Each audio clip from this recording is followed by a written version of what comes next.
The entirety of the $2 billion is going to Brent, my father announced, his voice a chilling echo against the executive boardroom's glass walls.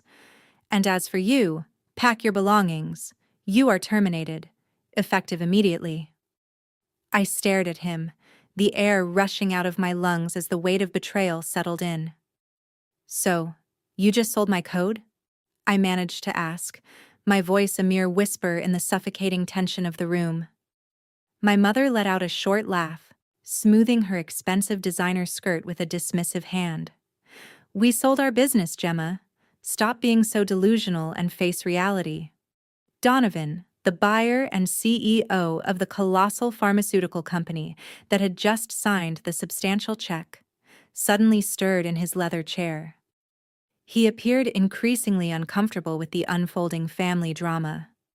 But my father cut him off swiftly, signaling the security guards positioned by the imposing doors. My name is Gemma. I'm 33 years old. And until that very moment, I had been the lead computational biologist at our family firm. Before I delve deeper into this narrative, let me know where you're tuning in from in the comments below. Please hit like and subscribe if you've ever experienced the pain of having your hard work stolen by those who were meant to protect you. Prompted by my father Richard's command, the two burly security guards immediately stepped forward. They offered no allowance, not even a single moment, for me to process the unfolding events. One of them seized my left arm, while the other stood uncomfortably close to my right side, treating me as if I were a corporate spy rather than the founding scientist of the entire enterprise. I shrugged them off, maintaining my composure as I exited the glass-enclosed boardroom. The silence in the hallway was profound. Dozens of employees, individuals with whom I had trained and shared countless late nights, suddenly found their footwear a subject of intense fascination. Not a single soul dared to meet my gaze. Brent, my elder brother by 2 years, trailed closely behind me, a smug grin plastered across his face. He sported a custom Italian suit that cost more than my first car, a garment entirely funded by the company profits I had generated through my research. He clapped his hands together, a sharp, mocking sound that reverberated through the open-plan office. "Let's get a move on, genius," he sneered. "We have a massive company to hand over to Donovan today, and you're currently trespassing on Horizon Pharma property." I reached my modest office. It wasn't even a corner suite. Despite developing the core artificial intelligence algorithm that predicted genetic mutations, the very algorithm that had just been sold for $2 billion, my parents had always insisted I occupy a more humble workspace. They consistently maintained that the corner offices were reserved for client-facing executives like Brent.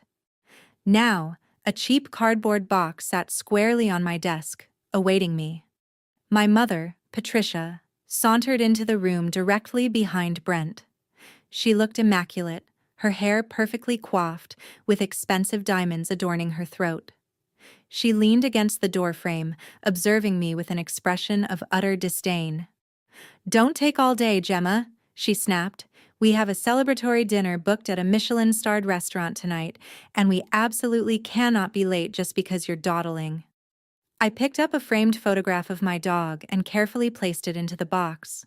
"You're really going through with this," I said, keeping my voice remarkably steady despite the internal tempest raging within my chest.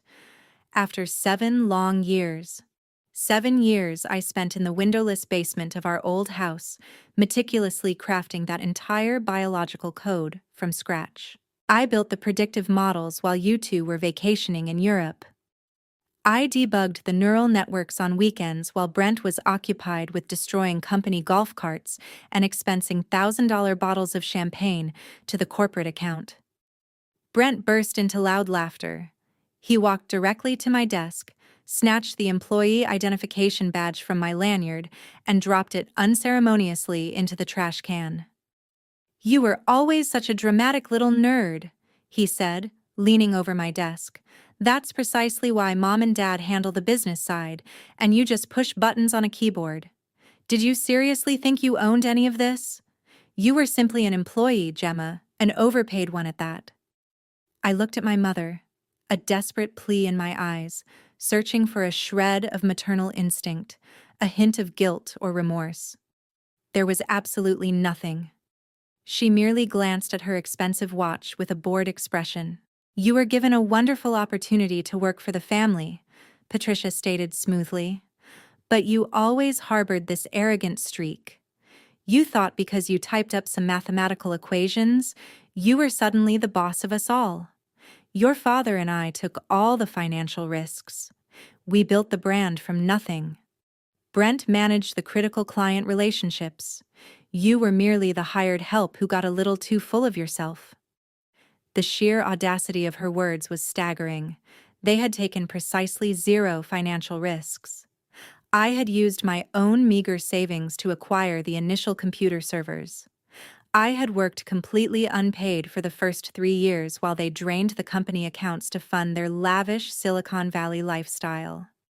Brent hadn't managed a single client relationship. He merely showed up for the final meetings to shake hands and claim credit for the technical presentations I had meticulously prepared for him every single time. So, $2 billion? I said, placing my favorite coffee mug into the cardboard box. And you're giving it all to the golden child who failed basic biology in college. He is the vice president of sales, my mother corrected sharply, her voice echoing down the hall for the remaining staff to hear. He is the face of this enterprise. He is a natural leader. You, on the other hand, have always lacked social grace and business acumen. We are simply rectifying a wrong today. We are ensuring the wealth goes to the child who actually knows how to carry the family legacy forward into the future. You should be thanking us for keeping you employed this long, considering your constant mental instability. Mental instability. That was the precise toxic phrase they consistently employed to gaslight me whenever I demanded equity or fair compensation. If I asked for my rightful shares, I was deemed crazy. If I complained about working 90-hour weeks while Brent embarked on luxurious ski trips, I was labeled hysterical. They had systematically isolated me, ensuring I poured every ounce of my energy into the code, while they secretly controlled the entire corporate structure behind my back. I closed the flaps of the cardboard box. The security guards moved closer, poised to physically escort me from the building. I glanced at Brent, who was already adjusting his tie in my office window's reflection, likely envisioning the new mansion he would purchase by the beach. Then I looked at my mother, who glared at me as if I were a pest that had finally been eradicated from her perfect life. I didn't scream. I didn't cry or beg for my job back. I simply picked up the box.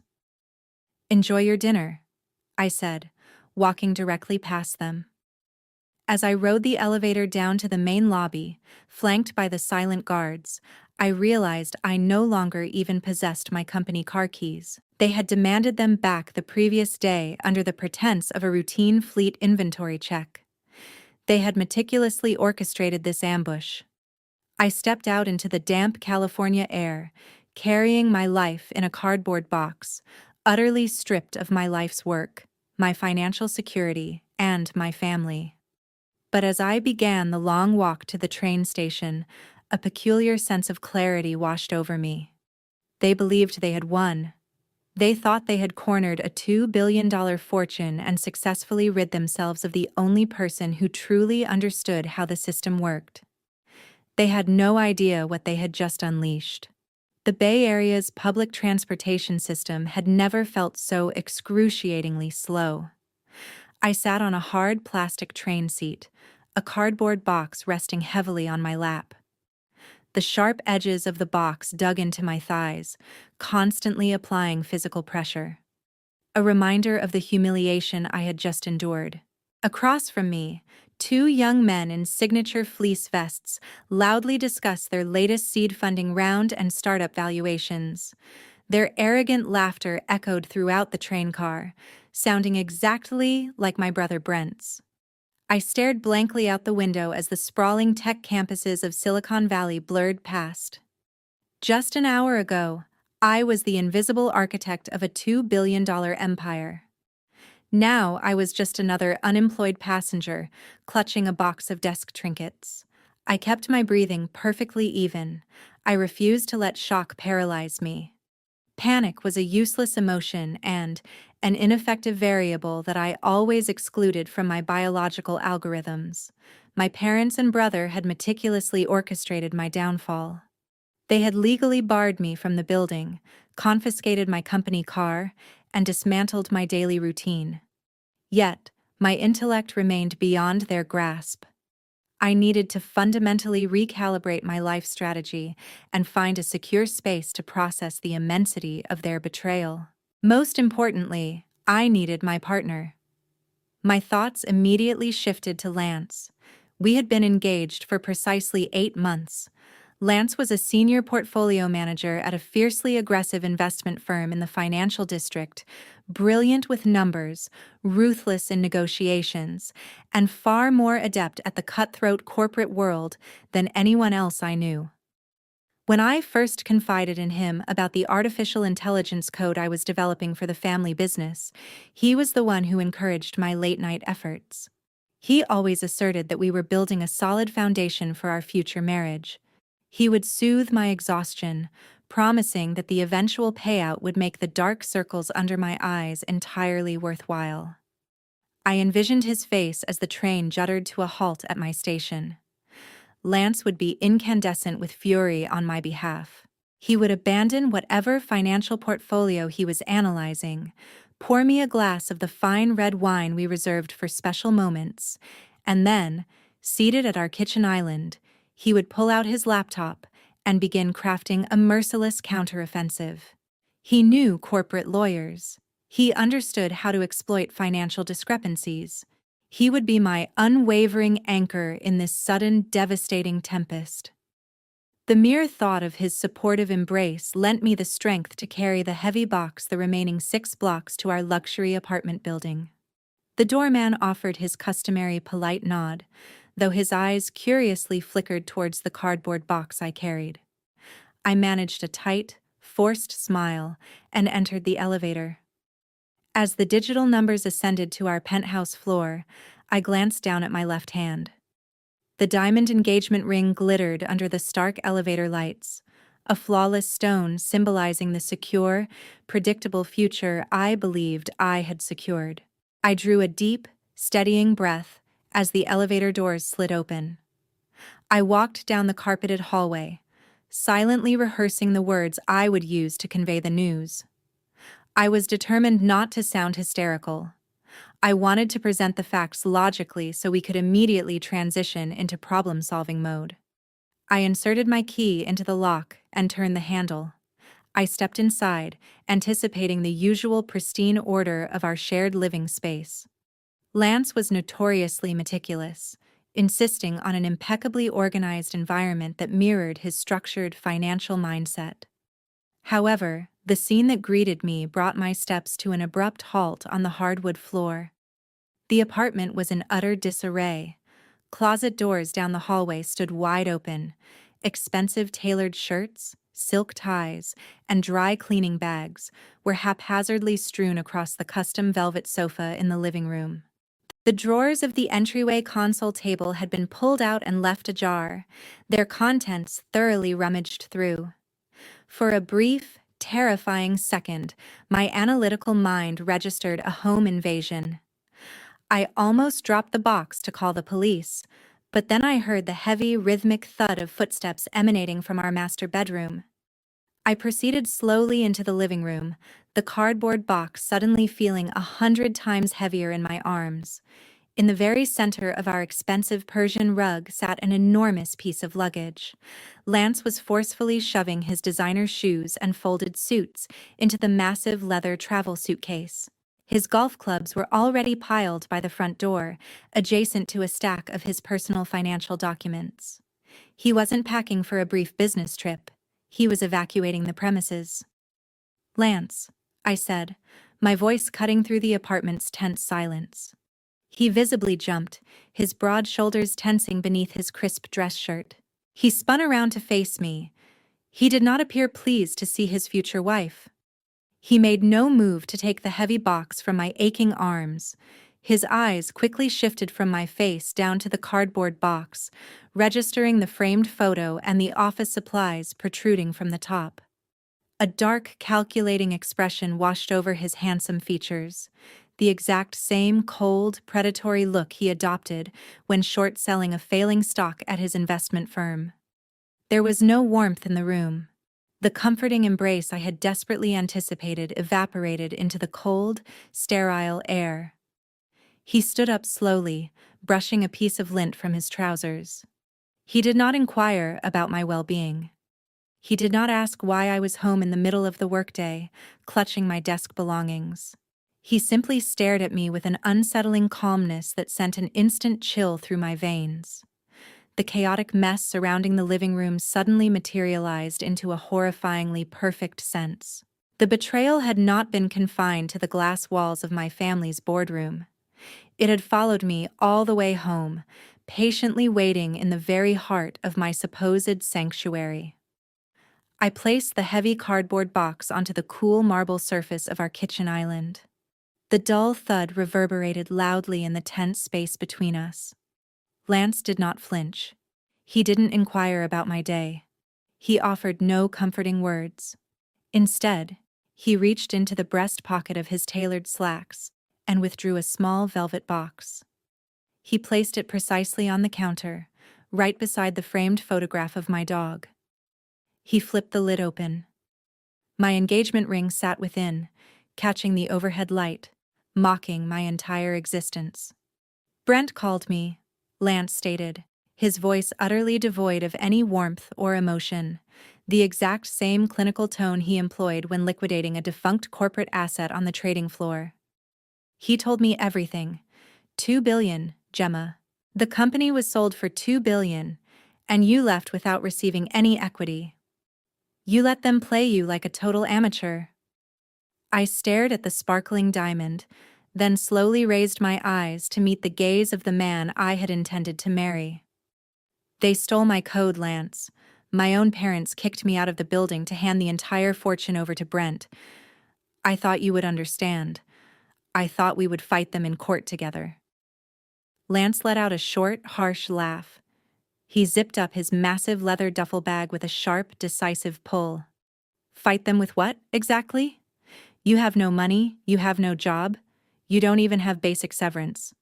I'm a portfolio manager, Gemma. I calculate risk and return for a living.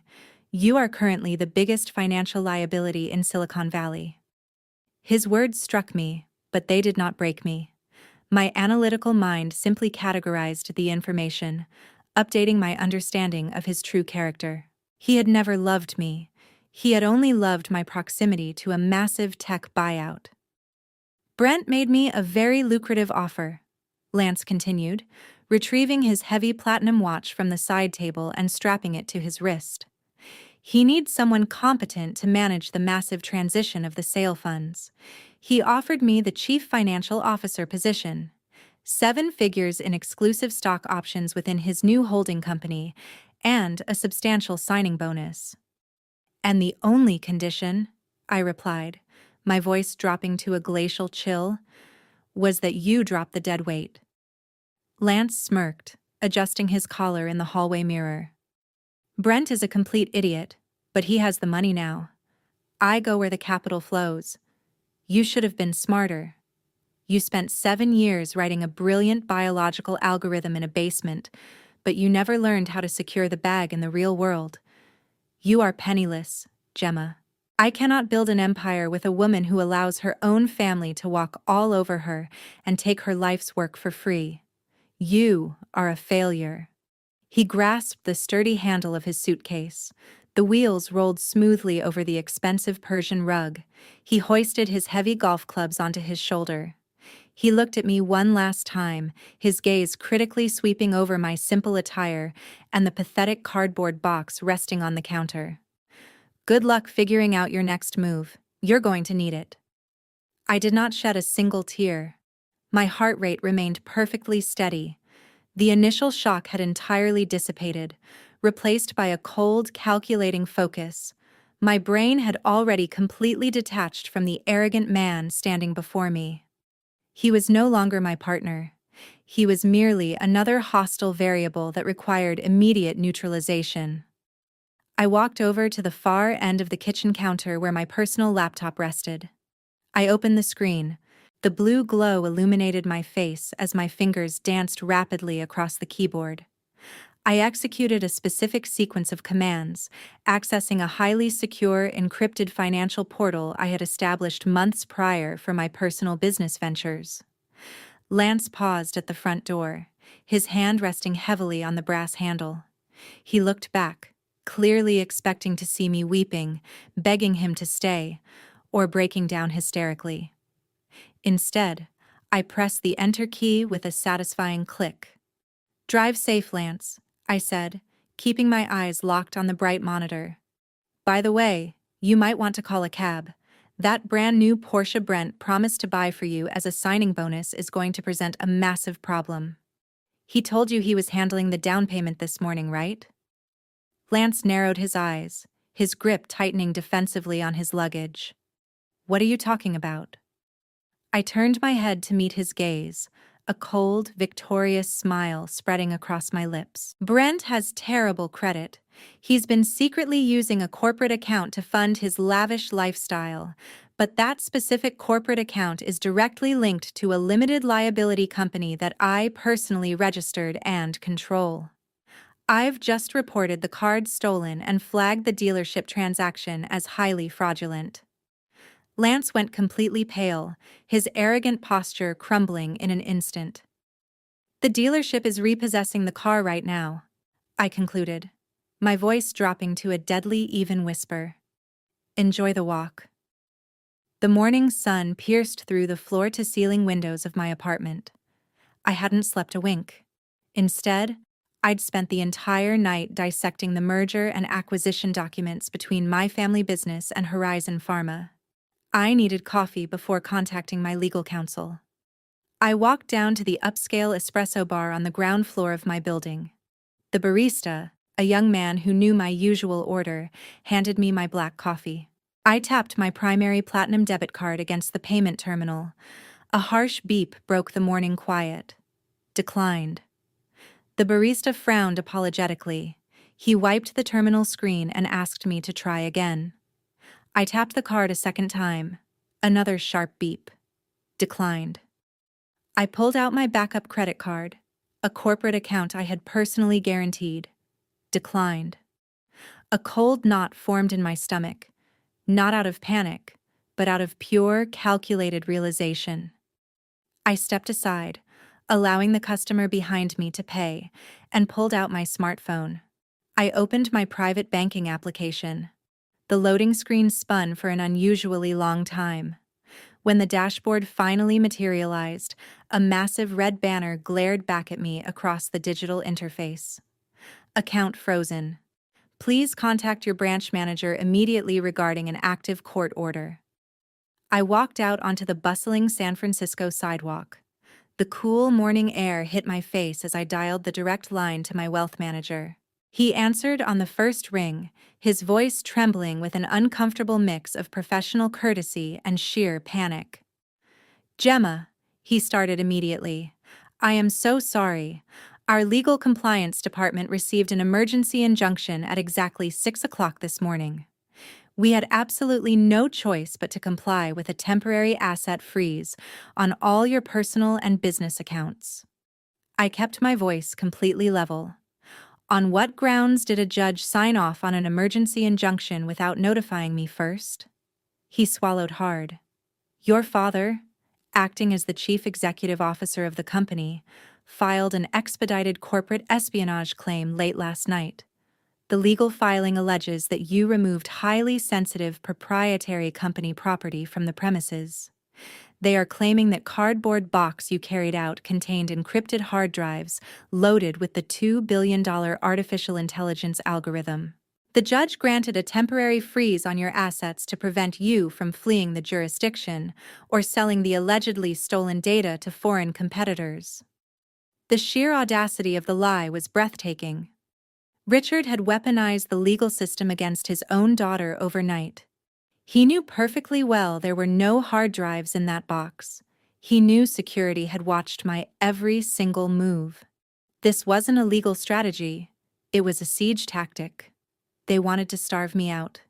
They wanted to cut off my access to legal representation by draining my financial resources in a matter of hours.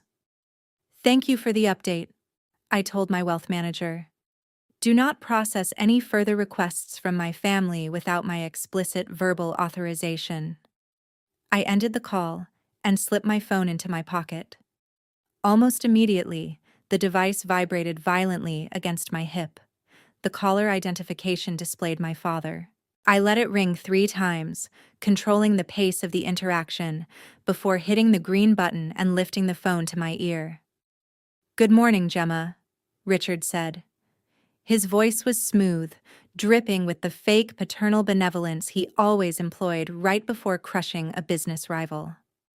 "I assume you've tried to buy your morning coffee by now?" I stared at the busy intersection in front of me, watching the traffic flow with mathematical precision. "You filed a fraudulent claim with a federal judge," I stated factually. "You and I both know that box contained nothing but a framed photo and a coffee mug. Perjury is a dangerous game to play when you are in the middle of a $2 billion corporate handover." My father laughed, a dark, rumbling sound that made my skin crawl. "Prove it," he challenged confidently. "We have the best corporate lawyers in the state on our payroll. You currently have 0 cents to hire a defense attorney. We can drag this out in civil court for years. We'll drain you until you're sleeping on the street." I remained entirely silent, letting his threats hang in the empty air. My silence always unnerved him. It meant I was analyzing him, and he hated being analyzed. "Listen to me very carefully," Richard continued, his tone shifting from amused to aggressively commanding. "Your mother and I are willing to be reasonable. We understand you threw a tantrum yesterday because you felt left out of the financial windfall. We are willing to drop the lawsuit. We are willing to unfreeze your accounts. But you have to earn your way back into this family." I leaned against the brick wall of my apartment building. "And what exactly does earning my way back entail?" A heavy sigh came through the receiver. "You need to learn respect. We are hosting a private celebration party at the estate this evening. The top tier of Silicon Valley will be there: investors, developers, and the board members of Horizon Pharma. I want you to walk through those front doors. I want you to stand in front of me, your mother, and your brother, Brent. You will drop to your knees in front of our guests, and you will publicly apologize for your insubordination. You will admit that your erratic behavior caused your termination. If you can humble yourself and show true remorse, I will transfer $50,000 into your account tomorrow morning so you can start over somewhere else." He was trying to break my spirit entirely. He wanted a public spectacle to solidify their narrative that I was just a hysterical, ungrateful child who contributed nothing of value to the company. $50,000. It was an insulting crumb meant to secure my permanent submission while they walked away with billions. They thought they had trapped me in an inescapable financial corner. They thought my entire existence depended on the funds they had just locked away. But my parents had made one fatal miscalculation in their aggressive strategy. They assumed I was as careless with my assets as Brent was with his. They assumed the money they froze was my only lifeline. "I will not be attending any apologies, Richard," I said, my voice dropping to a dangerous, icy register. "You are making a massive mistake," he growled, the facade of the caring father vanishing instantly. "You have until tonight. If you do not show up in—" I ended the call without another word. The threat was empty noise. I did not need his money to survive the week. I did not need his permission to work in the industry. I only needed my intellect and my legal counsel. I hailed a taxi, paying the driver with a crisp $100 bill I kept hidden in the lining of my designer coat for emergencies, exactly like this one. "Take me to the downtown legal district," I instructed the driver. I had a meeting to schedule with Sylvia, the most ruthless intellectual property lawyer on the West Coast. The financial blockade was a minor inconvenience. The real war was about to begin. I spent the entire afternoon in the secure conference room of my intellectual property lawyer. Sylvia and I mapped out every possible legal contingency and locked down the hidden corporate structures I had established years ago. By the time I returned to my apartment building, a courier had left a heavy, gold-embossed envelope with the concierge. It was an official invitation to the $2 billion victory gala being held at my parents' private estate in Atherton. Patricia wasn't extending an olive branch. She was summoning me to my own public execution. She wanted me to witness the empire she had stolen, and she wanted to ensure the entire tech industry saw me broken and defeated. Since Richard had successfully frozen my bank accounts and confiscated my company vehicle, paying for a premium ride service was entirely out of the question. I refused to touch my emergency cash reserves for a trivial luxury. Instead, I put on my sharpest black designer dress, slipped into a pair of impeccable heels, and took the commuter train as far as it would go. From the station, I walked the remaining 2 miles up the steep, winding roads of the exclusive neighborhood. Luxury vehicles, sleek black town cars, and expensive sports cars zipped past me in the fading evening light. I kept my posture perfectly straight and my breathing deeply controlled. The physical exertion sharpened my focus. By the time I reached the massive wrought iron gates of my childhood home, I was not exhausted. I was highly energized and ready for war. The mansion was completely transformed for the evening. Valets in crisp uniforms rushed to park an endless stream of expensive cars. String musicians played a sophisticated arrangement on the sprawling front lawn, and the entire property was bathed in dramatic theatrical lighting. Waiters circulated with silver trays loaded with vintage champagne and imported caviar. This was not just a celebration of a corporate buyout, it was a royal coronation for my brother, Brent. I bypassed the crowded main entrance and walked confidently through the side terrace doors. The grand ballroom was packed with the most influential figures in Silicon Valley. I recognized venture capitalists, prominent tech journalists, board members of rival firms, and several senior executives from Horizon Pharma. These were the exact people who controlled the flow of capital, reputation, and opportunity in the biotechnology sector. My parents had gathered the perfect audience needed to permanently blackball me from the industry. I accepted a glass of sparkling water from a passing waiter and positioned myself near a massive floral arrangement, silently observing the room dynamics. It did not take long to notice the highly coordinated whispering as I moved slowly through the crowd. Conversations abruptly halted. Executives who had praised my genetic research just a month ago suddenly found urgent reasons to look the other way. The social freeze was absolute and incredibly calculated. I tracked the epicenter of this toxic rumor mill directly to my mother. Patricia was holding court near the grand marble fireplace, surrounded by a group of key industry investors and Donovan, the chief executive officer of Horizon Pharma. She wore a stunning emerald gown and a deeply tragic, entirely fabricated expression of maternal sorrow. I stepped closer, remaining just outside her peripheral vision, and listened to the poison she was actively injecting into my professional network. "It has been an incredibly difficult year for the family," Patricia sighed, pressing a perfectly manicured hand to her chest. "We tried absolutely everything to help Gemma. We paid for the best therapists and gave her unlimited time off, but her mental state just continued to deteriorate. The pressure of the biotechnology sector is simply too much for fragile minds to handle." Donovan looked genuinely concerned by this revelation. I had no idea she was struggling with clinical psychiatric issues. Her data models during the initial pitch were always so precise and groundbreaking. Patricia shook her head sadly, dabbing at a non-existent tear. The models were largely Brent's conceptual work. Gemma just handled the basic data entry and routine coding. Unfortunately, her delusions grew out of control. She started hallucinating that she owned the entire company and invented the algorithm herself.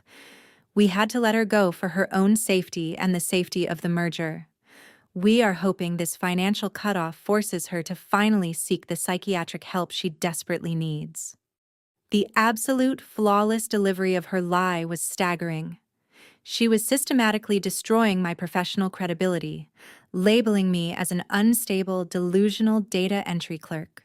In Silicon Valley, being labeled a psychiatric liability was a total career death sentence.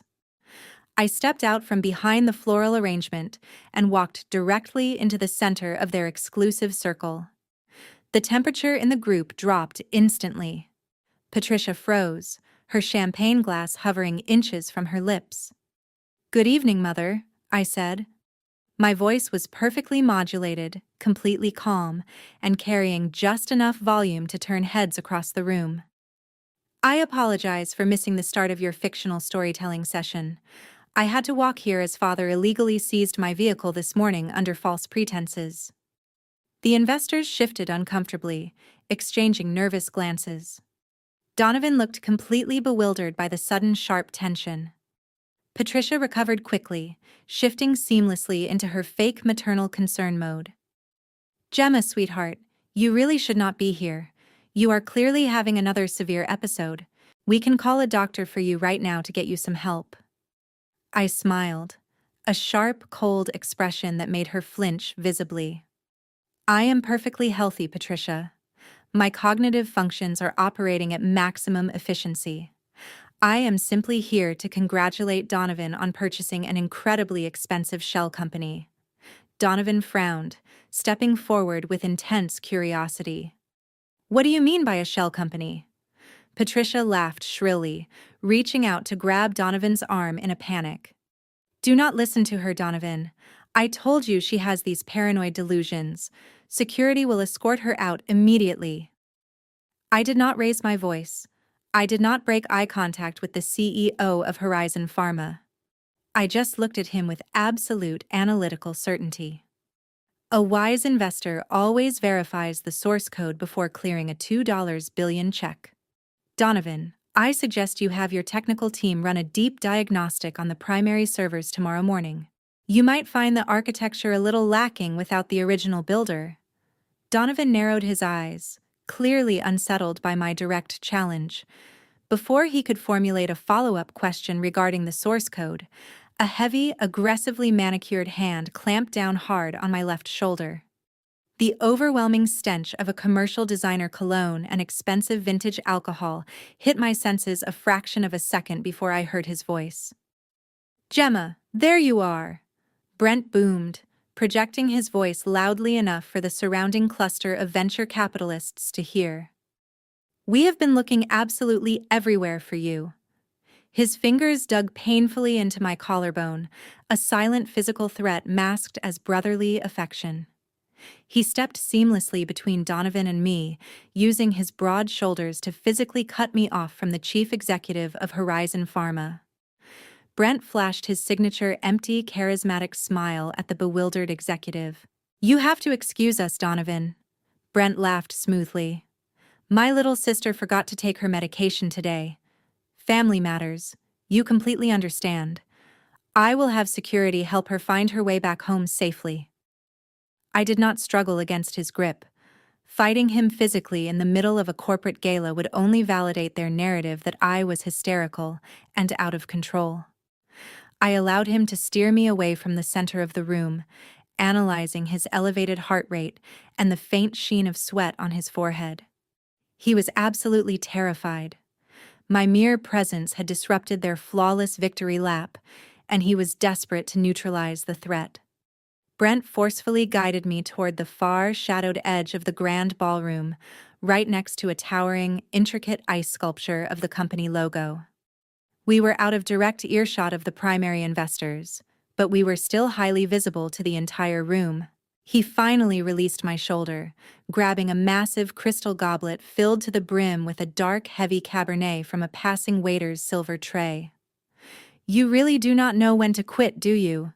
Brent hissed, dropping the fake smile the instant our backs were to the crowd.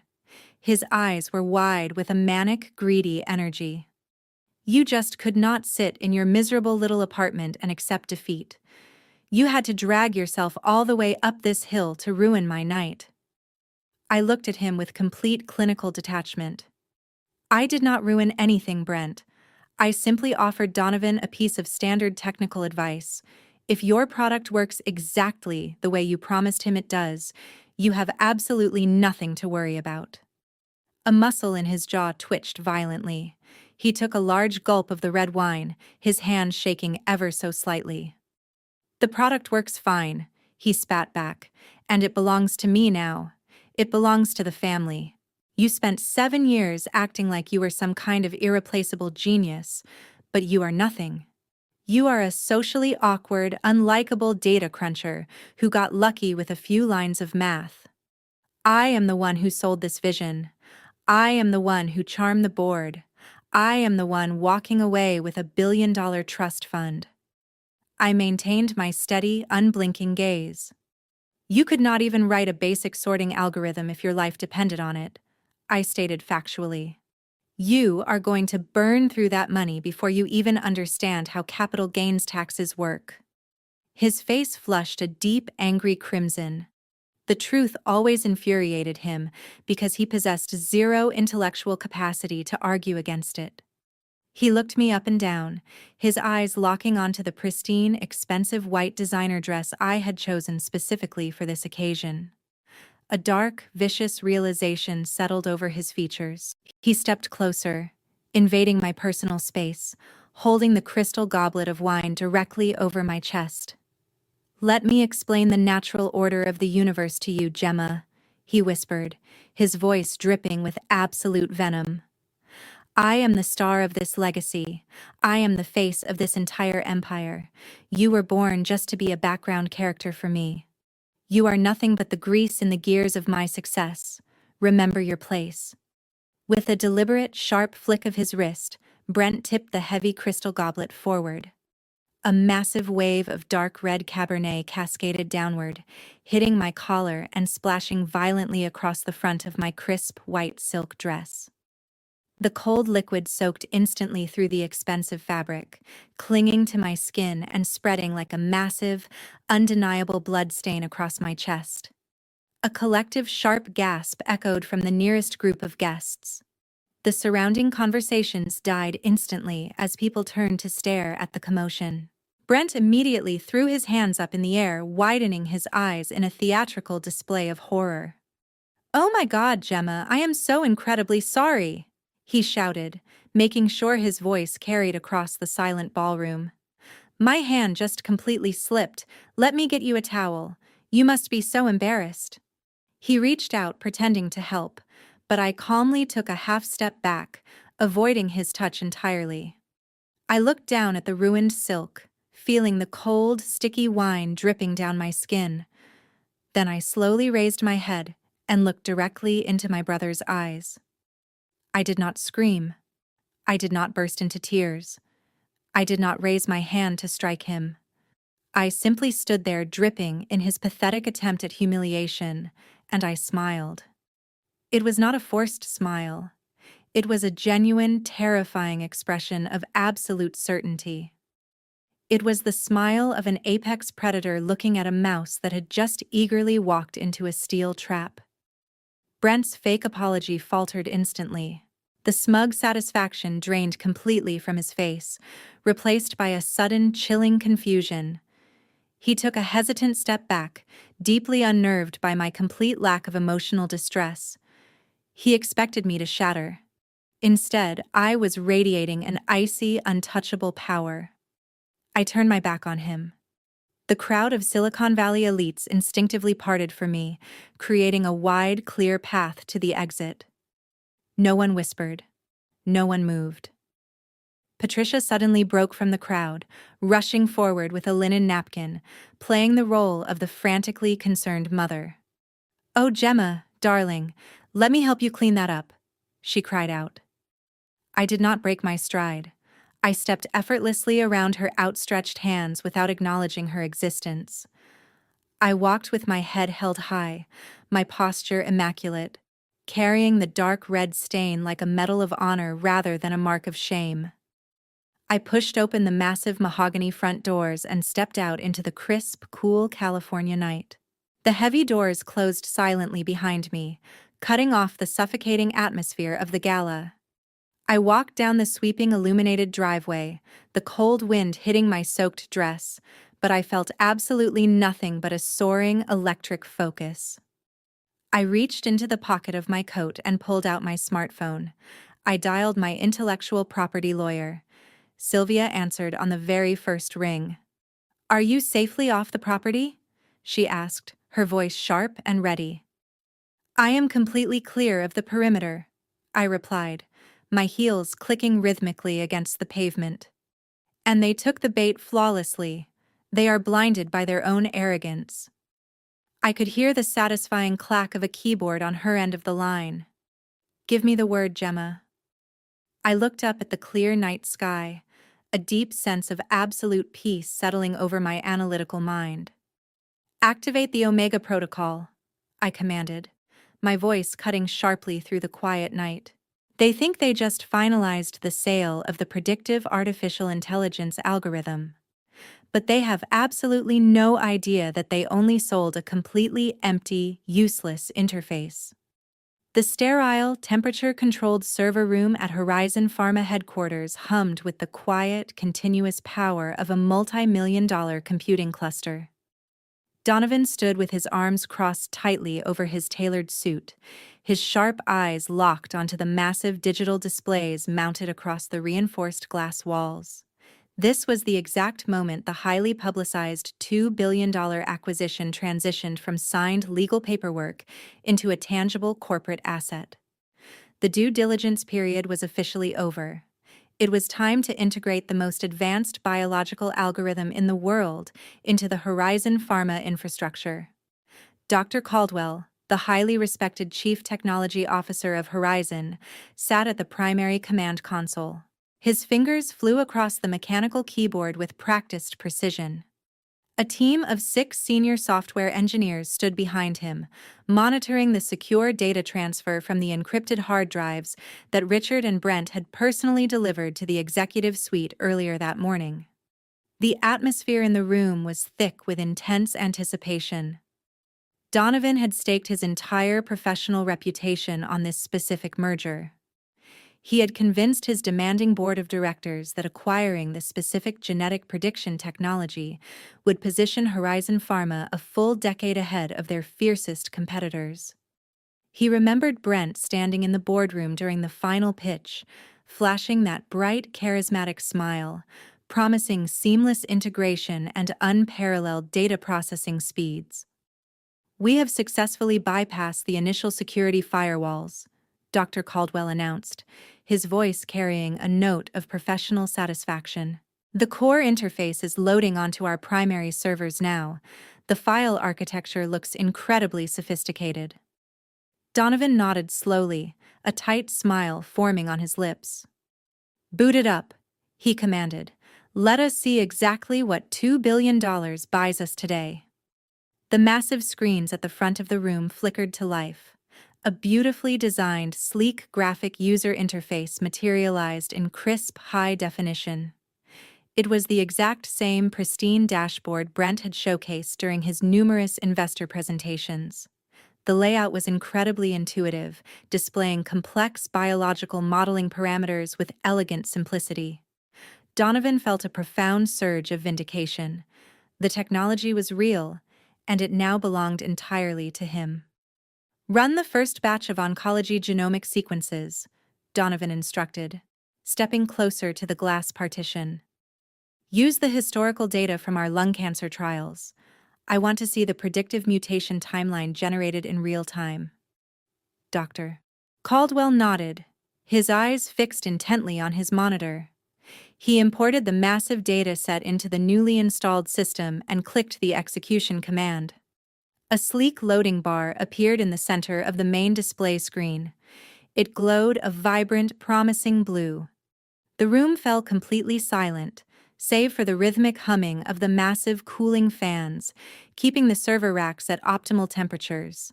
Everyone held their breath, waiting to witness a revolutionary leap in medical technology. The progress bar reached exactly 12%. Then it completely froze. The vibrant blue color instantly shifted to a harsh, blinding red. A sharp, discordant warning tone blared from the diagnostic speakers, shattering the quiet anticipation of the laboratory. Donovan frowned, his posture instantly rigid. What just happened? Did we overload the processing capacity? Dr. Caldwell leaned closer to his monitor, his brow furrowing in deep confusion. No, the computing cluster is operating at less than 5% capacity. The system simply halted the execution sequence. I am pulling up the back-end diagnostic logs right now. The large display screen flashed violently. The elegant graphic interface vanished entirely, replaced by a stark black command prompt window. A single line of bold red text blinked aggressively in the center of the screen. Fatal error.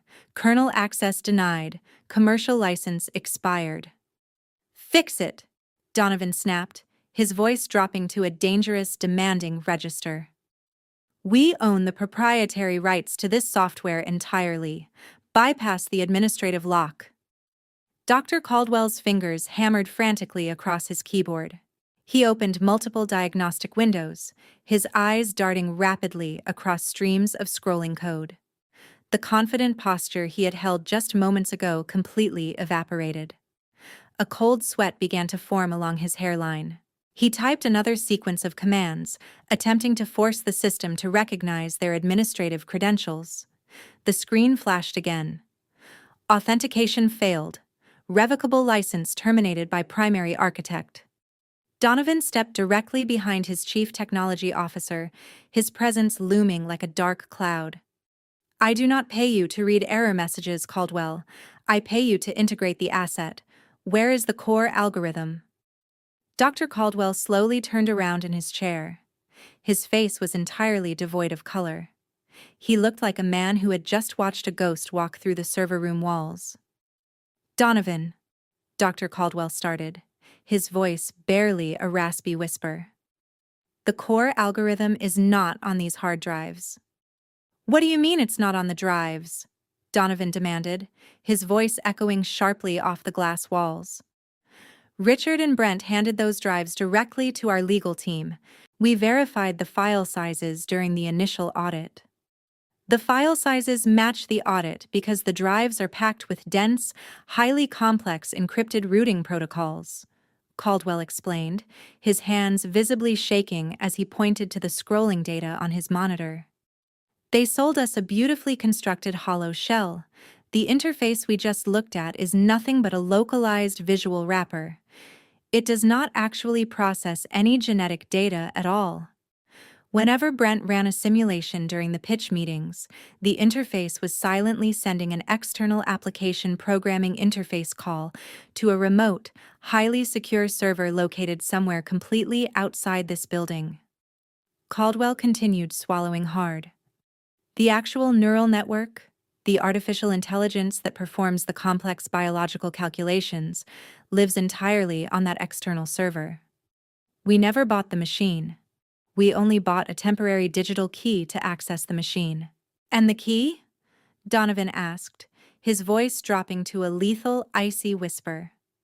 Dr. Caldwell looked back at the glaring red error message on the main screen. The digital key was tied to a highly specific conditional commercial license. According to the architecture logs I am seeing right here, that license was permanently revoked and manually destroyed from the host server exactly 48 hours ago. The connection is completely severed. We have absolutely zero access to the predictive models. The sterile laboratory fell into a suffocating, absolute silence. The magnitude of the deception hit Donovan with the force of a physical blow. Richard and Brent had stood in his pristine boardroom, shaken his hand, and confidently accepted a $2 billion payout for a hollow piece of software they did not even truly control. They had sold Horizon Pharma an empty box with a pretty ribbon tied around it. Donovan closed his eyes for a fraction of a second, his analytical mind rapidly calculating the catastrophic fallout. The press release had already been distributed to major financial news outlets. The board of directors had already celebrated the acquisition. Horizon Pharma stock had already surged based on the promise of this specific technology. If the market discovered they had just spent $2 billion on a dead, useless interface, the corporate stock would plummet instantly, and the board would demand his immediate resignation. He had been played for an absolute fool by a family of arrogant, incompetent frauds. "Get my legal team on a secure conference line immediately," Donovan ordered, turning sharply toward the heavy laboratory doors. His voice was no longer that of a composed corporate executive. It was the voice of a man preparing to burn an entire empire to the ground. "Find out exactly who holds the registration for the remote server. I want Richard and Brent dragged into my office before the end of the hour. If they do not produce the actual source code today, I will personally ensure they spend the rest of their miserable lives in a federal penitentiary for corporate fraud." I sat across from Sylvia in her pristine high-security office overlooking the financial district. Sylvia slid a thick, heavy, leather-bound folder across the polished mahogany desk. The gold-embossed lettering on the cover caught the morning light perfectly. It read, "Nemesis Tech Limited Liability Company." Sylvia poured 2 glasses of aged scotch, pushing one toward me. "A toast to absolute foresight," she said, her sharp eyes gleaming with professional triumph. I took the glass, allowing my mind to drift back 7 years.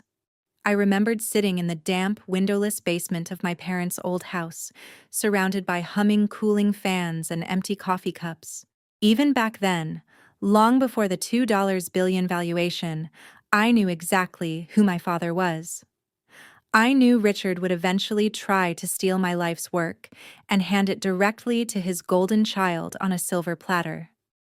He had spent his entire life favoring Brent, throwing money at my brother's endless failures while demanding my silent, unpaid labor. I knew that the moment my artificial intelligence algorithm became profitable, they would try to erase me from the narrative entirely. So, before I ever allowed my family business to access a single line of my genetic prediction code, I protected myself. I hired Sylvia with my own carefully hoarded savings. Together, we quietly registered the entire source code, the complex neural network architecture, and the predictive mutation algorithms under a highly shielded corporate entity based in Delaware. We named it Nemesis Tech. My parents' company never actually owned the digital asset. They only signed a standard commercial software as a service agreement. It was, in purely legal terms, nothing more than a monthly rental contract. Sylvia opened the master contract, tapping her perfectly manicured finger on page 42, section 4, paragraph B. She read aloud, her voice ringing with absolute clarity. "The commercial license granted to the lessee is entirely contingent upon the continuous voluntary employment of the primary architect. In the event of involuntary termination, physical removal from the premises, or hostile corporate restructuring, said license is immediately, irrevocably, and automatically terminated." I smiled, taking a slow sip of the scotch. The memory of Richard signing that exact document 7 years ago played vividly in my mind. He had been far too arrogant and impatient to read the fine print. He had looked at the thick stack of legal jargon, rolled his eyes at my demand for formal paperwork, and simply scrolled his signature on the final page. He automatically assumed his quiet, compliant daughter would never possess the ruthless strategic capacity to draft a defensive kill switch against him. He truly believed he owned me. He never realized I owned the entire foundation of his soon-to-be empire. Meanwhile, across the city, the executive conference room at Horizon Pharma was rapidly descending into an absolute, unmitigated disaster. Donovan threw a heavy glass water pitcher directly against the wall. The thick glass shattered violently, sending water spraying across the expensive corporate carpet. His elite team of corporate attorneys frantically reviewed the digital contracts they had just acquired from Richard and Brent. The lead counsel, a sharp man in a gray suit, pushed his wire-rimmed glasses up his nose. He was sweating profusely. "Sir," the lead counsel stammered, his hands visibly trembling as he held up a printed copy of the original software licensing agreement. "We have a catastrophic problem on our hands. We did not buy the algorithm. We bought a corporate entity that was merely renting the algorithm. And as of yesterday morning, their rental agreement was completely voided by the rightful owner." Donovan slammed both his hands down on the massive conference table, the sound echoing like a gunshot. "How is that even legally possible?" he roared. "We audited their entire intellectual property portfolio for 6 months. Brent explicitly guaranteed us in writing that they held the master copyright for the genetic software." The lead counsel swallowed hard, shuffling the papers frantically. Brent blatantly lied, or he was simply too incompetent and arrogant to understand the actual back-end structure of his own family business. The master copyright belongs entirely to a private holding firm called Nemesis Tech. Our newly acquired company was functioning strictly on a revocable commercial license, and the primary architect of that license just triggered an absolute, irreversible kill switch. Donovan felt the blood drain completely from his face. The realization hit him with the devastating force of a freight train. Richard and Brent had stood right there in his office, looked him directly in the eyes, and signed a multi-billion-dollar acquisition agreement for a digital asset they had absolutely zero legal right to sell. They had not just exaggerated their capabilities, they had committed corporate fraud on an unprecedented federal scale. "Who controls Nemesis Tech?" Donovan demanded, his voice dropping to a low, lethal growl. "Find the registered owner right now. We buy them out directly. We cut Richard and Brent out of the equation entirely." The lead counsel typed furiously into his secure terminal, accessing the Federal Business Registry database. "The holding company is heavily shielded," he reported, his eyes scanning the rapidly decoding data. "It is registered through a proxy legal firm, but the primary architect, the only individual with the authorized administrative clearance to negotiate the license, is listed right here." Donovan leaned over the polished table, his jaw clenched so tightly his teeth ached. "Give me the name." The lead counsel looked up, his expression a mixture of profound shock and deep, unsettling dread. "It is Gemma, the woman they had security physically escort out of the building yesterday afternoon. The woman Patricia claimed was suffering from a severe psychiatric breakdown." Donovan stood perfectly still, the puzzle pieces snapping together with brutal clarity. Patricia had not been trying to protect the merger from a delusional, hysterical employee. She had been desperately trying to discredit the true mastermind before Horizon Pharma discovered the massive, undeniable deception. The entire family had conspired to steal the massive payout, completely unaware that Gemma held the only functional key to the empire. They had essentially sold a stolen vehicle to the most powerful pharmaceutical chief executive in the country, and the original owner had just remotely killed the engine. "Get my security team in here immediately," Donovan commanded, striding toward the heavy wooden doors with lethal purpose. "Lock down the entire building. Do not let Richard or Brent leave the premises under any circumstances. If they try to run, hold them physically until federal authorities arrive. They just attempted to defraud Horizon Pharma of $2 billion. I'm going to absolutely destroy them." Back in Sylvia's office, my smartphone vibrated aggressively against the mahogany desk. I glanced down at the glowing screen. I had 47 missed calls from my father, 29 from my mother, and 56 frantic text messages from Brent. The sheer panic was palpable through the digital notifications.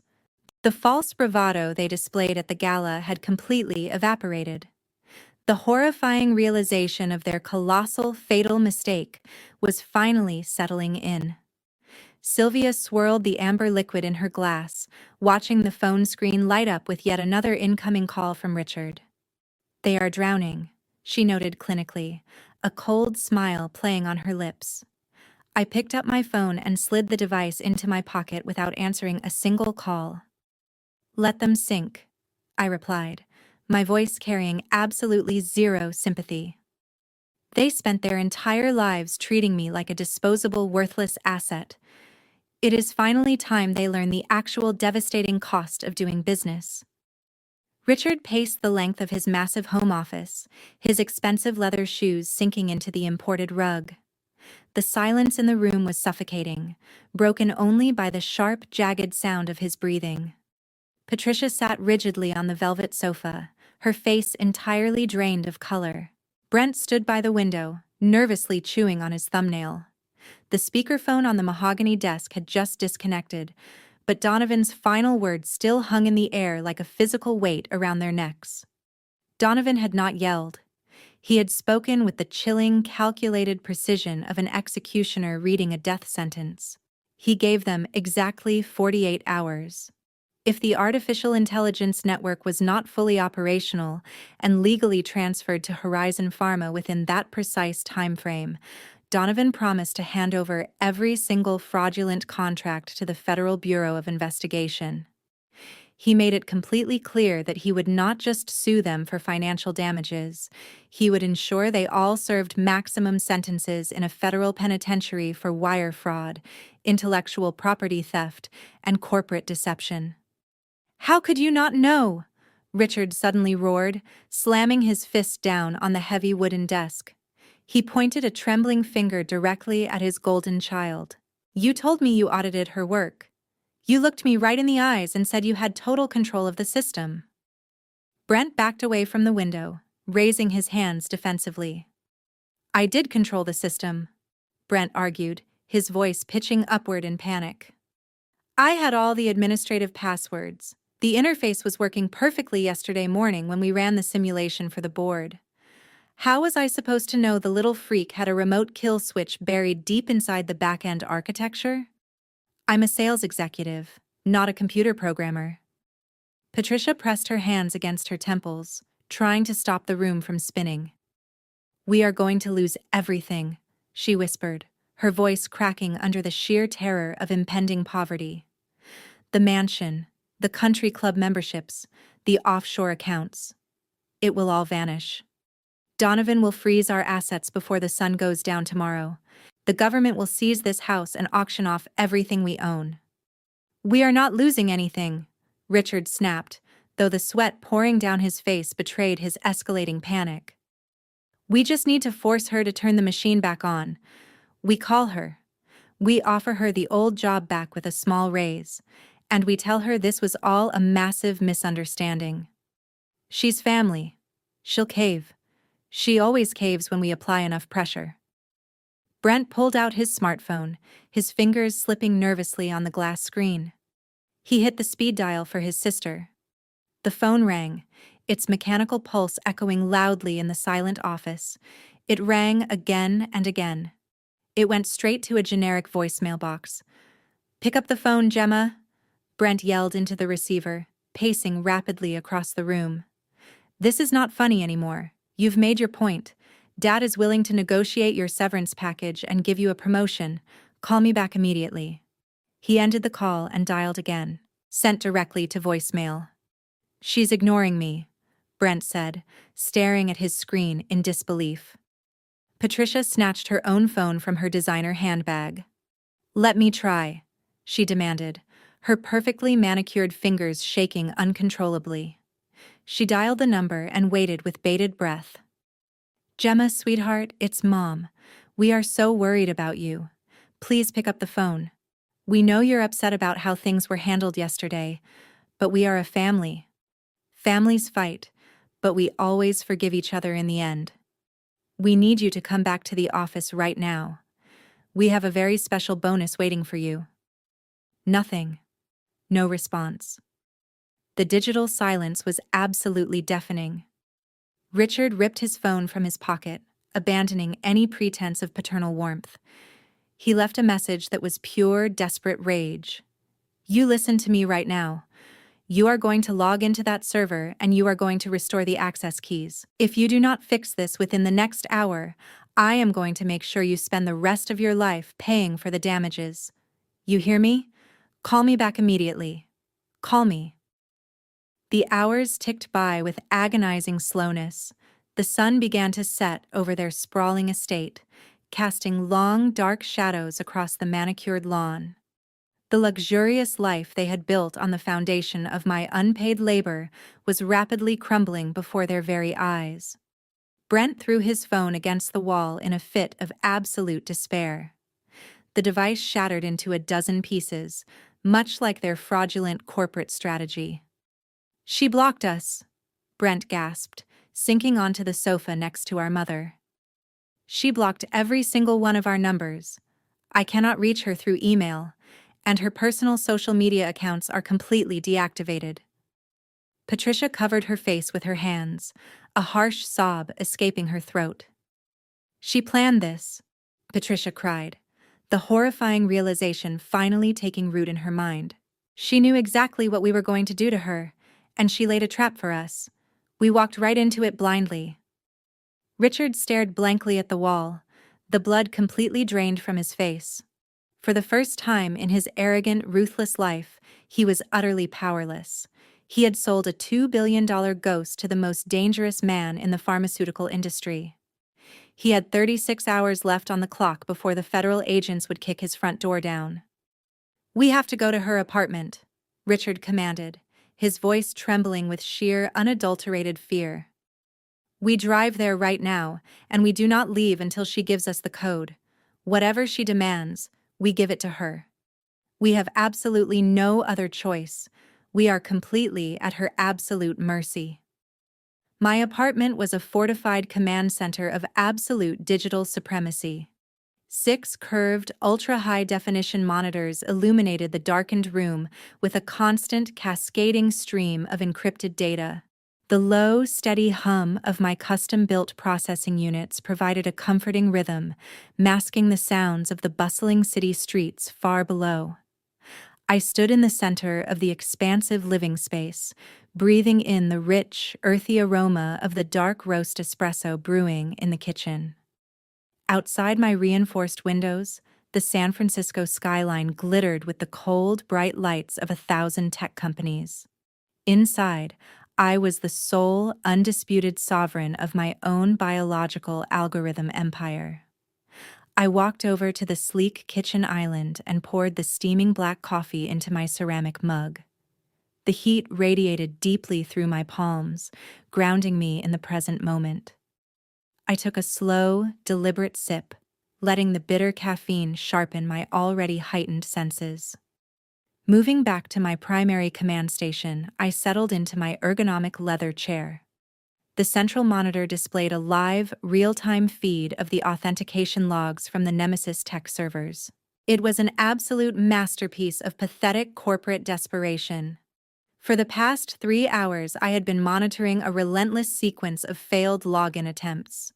The originating Internet Protocol addresses belonged entirely to the executive suite at Horizon Pharma and the secure private network of my parents' sprawling estate.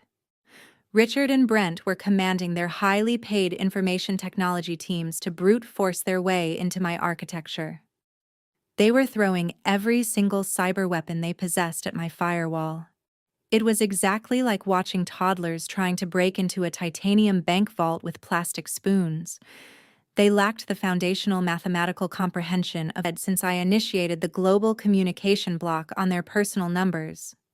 The isolation was a necessary tactical maneuver to establish total dominance over the situation.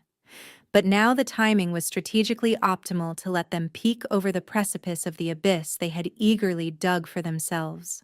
They needed to understand the exact devastating nature of the trap they had triggered.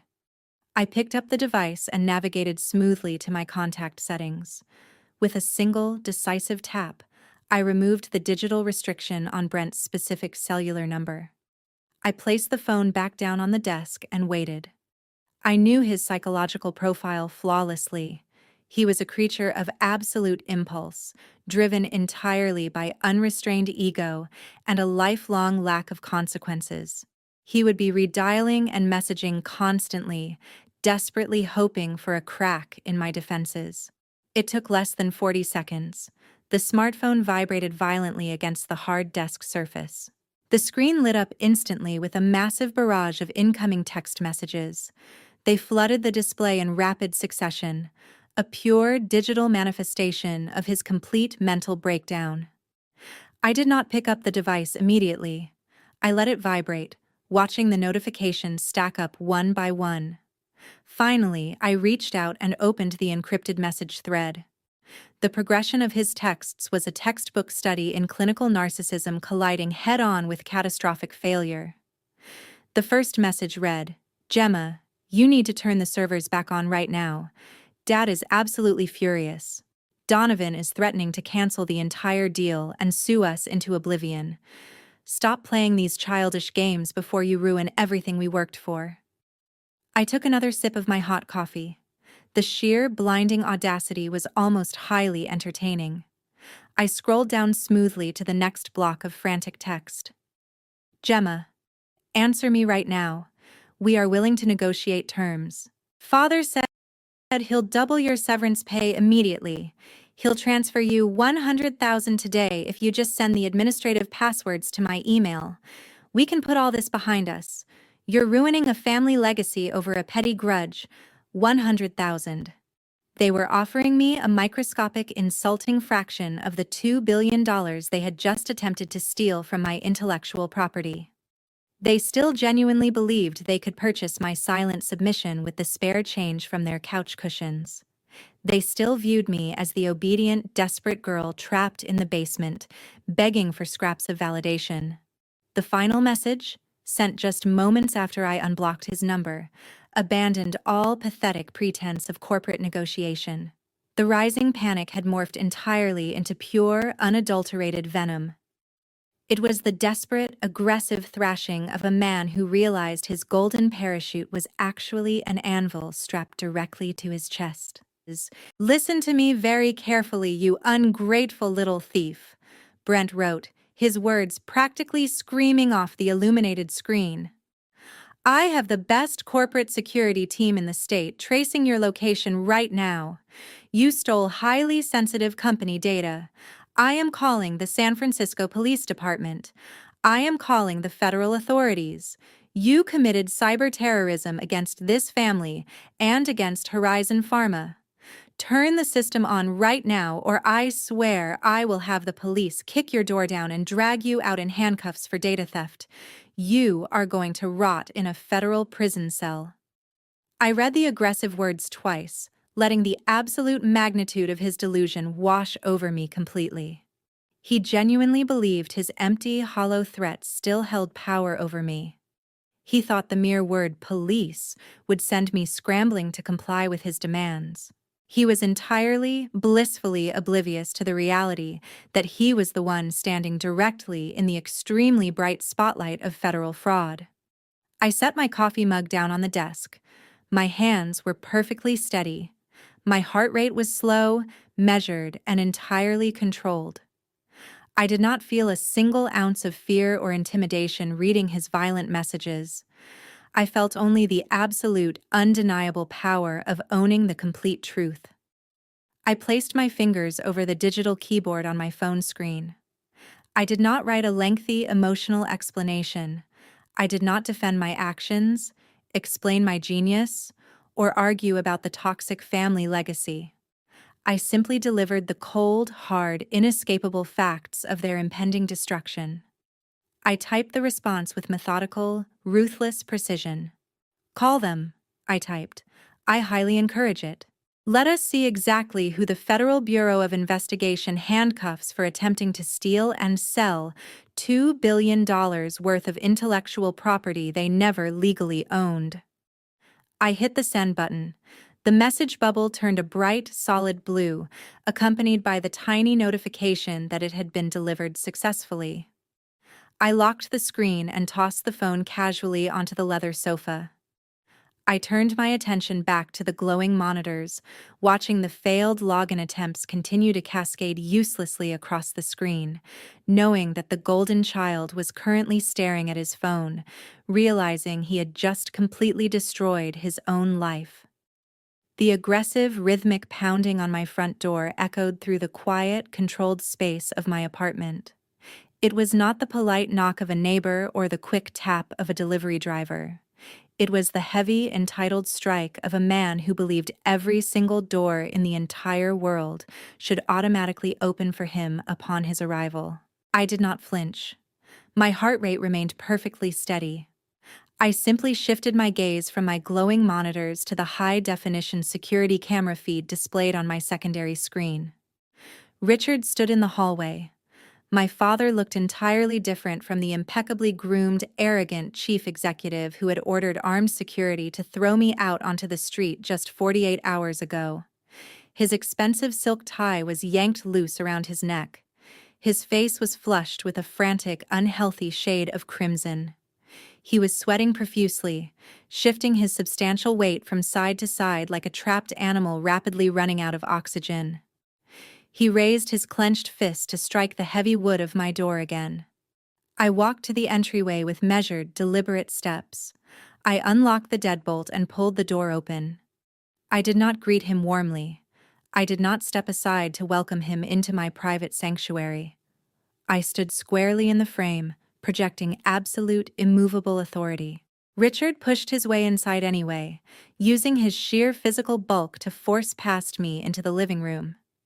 He stood in the center of my apartment, his eyes darting frantically across my multi-monitor setup, desperately searching for the magical keyboard that could instantly save his collapsing corporate empire. He took a deep, ragged breath, attempting to visibly gather his shattered composure and channel the commanding, invincible patriarch he had successfully played for over 30 years. "Let us end this childish tantrum right now," Richard ordered. His voice was loud, attempting to fill the room, but it lacked its usual terrifying, dominant resonance. The underlying tremor of absolute panic ruined his performance completely.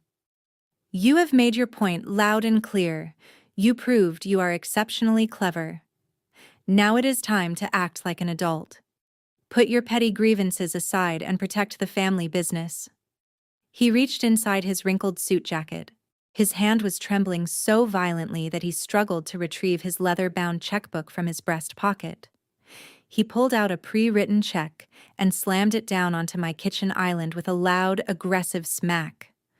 I looked down at the crisp piece of paper. The handwriting was jagged and rushed, a clear indication of his failing motor skills. The amount was written in bold, desperate strokes. $1 million.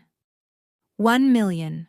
Richard declared, puffing out his chest and trying to project an air of extreme, magnanimous generosity. 1 million, Gemma, tax-free cash, deposited directly into your account today. That's more money than you could ever have earned working in that basement lab.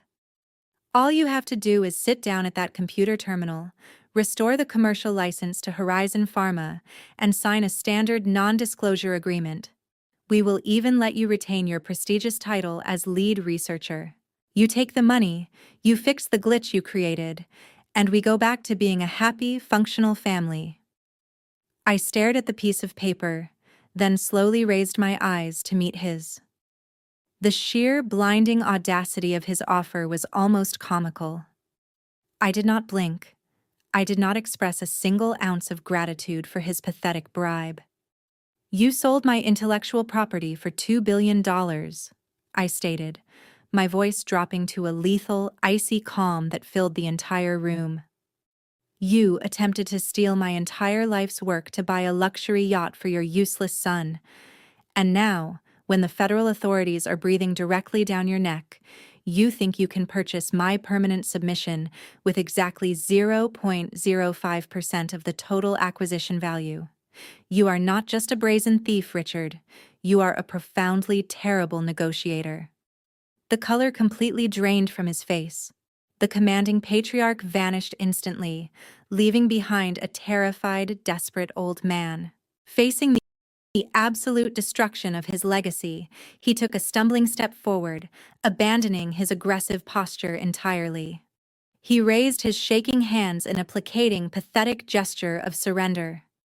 "Gemma, please," he begged, his voice cracking miserably. "Donovan gave us a strict ultimatum. He is going to lock me and your mother in a federal penitentiary by tomorrow morning. He is suing our holding company for $500 million in punitive damages. The bank is already preparing the paperwork to seize the estate. We are going to lose absolutely everything we have ever built. You are my daughter. You are my flesh and blood. You cannot do this to your own parents. You cannot destroy your own family over a business dispute." I crossed my arms over my chest, analyzing his sudden dramatic shift from dictatorial boss to weeping victim. "You destroyed this family the minute you decided my intelligence was merely a disposable tool to fund Brent's luxurious lifestyle," I replied effortlessly. "You stood in that glass boardroom and watched my mother call me delusional. You ordered armed guards to drag me out like a common criminal. You used your executive power to freeze my bank account so I would starve and come crawling back to you on my knees, begging for mercy. You did not care about flesh and blood yesterday morning. You only care about flesh and blood right now because I am the one holding the knife firmly to your throat." "Please," Richard sobbed, actual tears spilling over his eyelashes and tracking down his flushed, aging cheeks.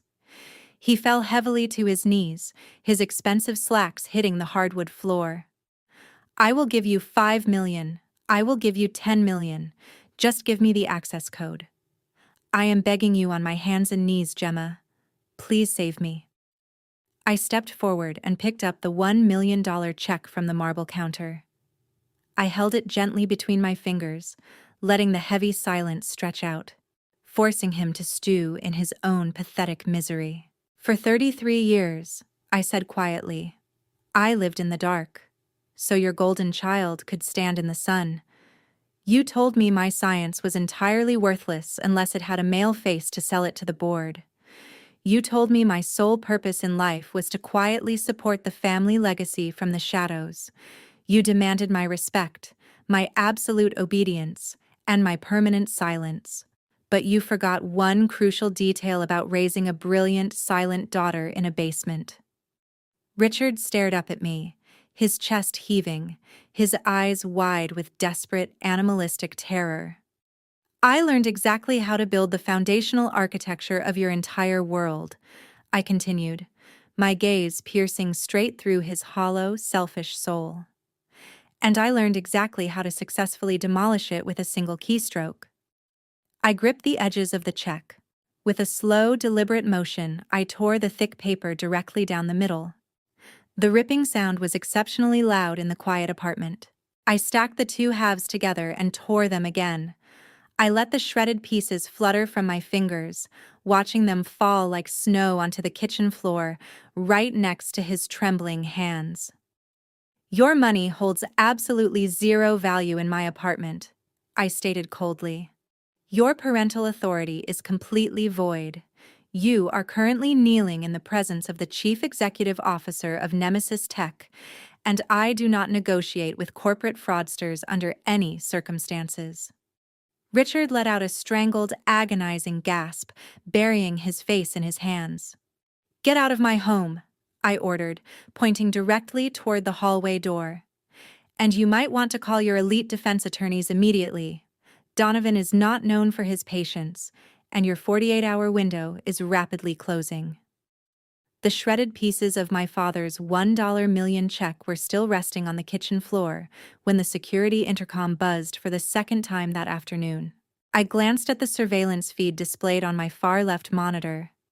The man standing in the lobby was not a federal agent or a corporate lawyer. It was Lance.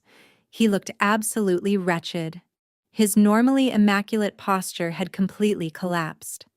The crisp, arrogant aura he carried just 48 hours ago, when he dragged his leather suitcase out of my apartment, was entirely gone. He was holding a massive, obnoxious bouquet of red roses, gripping the plastic wrapping so tightly his knuckles were white. The sheer predictability of his behavior was almost insulting to my intelligence. I buzzed him up, curious to see exactly how a ruthless portfolio manager attempts to negotiate a completely bankrupt position. I unlocked the door and stepped back, crossing my arms over my chest. Lance practically stumbled into the entryway. His designer suit was rumpled, and he had dark, heavy bags under his eyes. The financial district gossip mill operates at lightning speed. By now, every single investment firm in San Francisco knew that the Horizon Pharma acquisition was a fraudulent catastrophe. Lance knew that Brent, the man who had just promised him a seven-figure chief financial officer position, was currently staring down the barrel of federal prison. "Gemma!" Lance gasped, his voice cracking with a desperate, manufactured emotion. He shoved the bouquet of roses toward me like a physical shield. "I am so incredibly sorry. I was an absolute fool." I did not take the flowers. I let them hover in the empty space between us until his arm started to tremble, and he awkwardly lowered them to his side. "Please, Gemma, you have to listen to me," Lance begged, stepping closer. The panic radiating from him was palpable. I did not know the truth. Brent completely manipulated me. He called me into his office and showed me fabricated financial projections. He told me you were having a severe psychological breakdown and that the company needed me to step in to protect the assets. He threatened to have me blacklisted from the entire financial sector if I did not play along with his transition plan. He forced me to leave you. I analyzed his facial micro-expressions, the slight twitch of his left eye, the rapid, shallow breathing. He was terrified, but he was still actively lying. He was a creature driven entirely by greed, and he was currently trying to pivot his loyalty back to the primary capital holder. Me. I knew about Nemesis Tech. Lance continued his lies, becoming increasingly desperate and erratic. I knew you were the true genius behind the algorithm.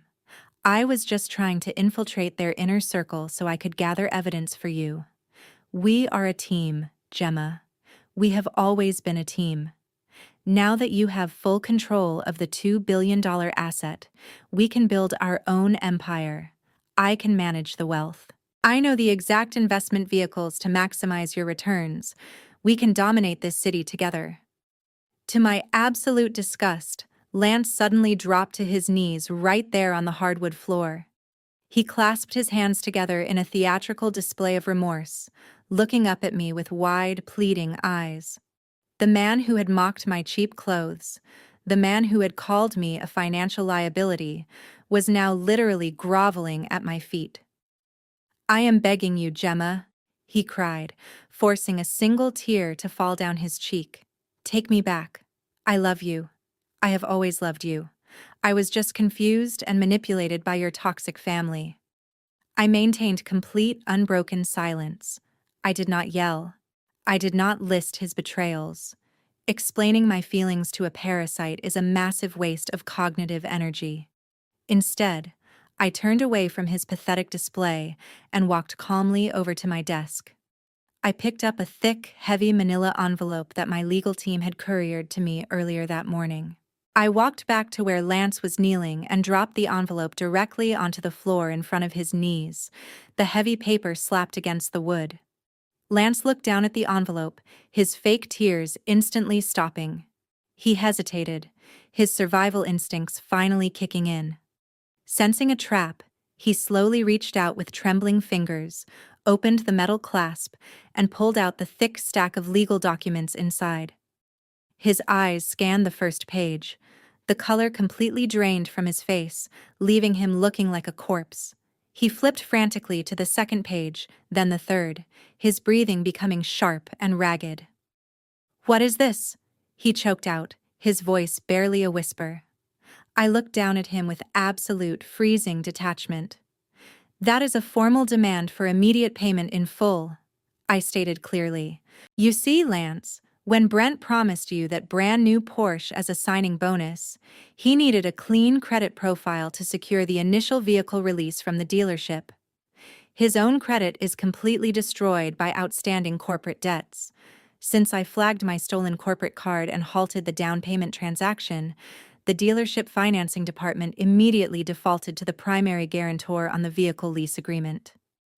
Lance stared at the paperwork in sheer, unadulterated horror. His name was printed in bold black ink across the top of the debt collection notice. You eagerly signed the guarantor paperwork because you thought you were stepping into a seven-figure executive role. I continued driving the final nail into his financial coffin. The dealership is now holding you personally liable for the entire purchase price of a heavily customized luxury sports car that you do not even possess. You currently owe them $185,000, payable immediately to avoid severe legal action and a total destruction of your personal credit score. But I do not have that kind of liquid capital, Lance panicked, dropping the papers onto the floor.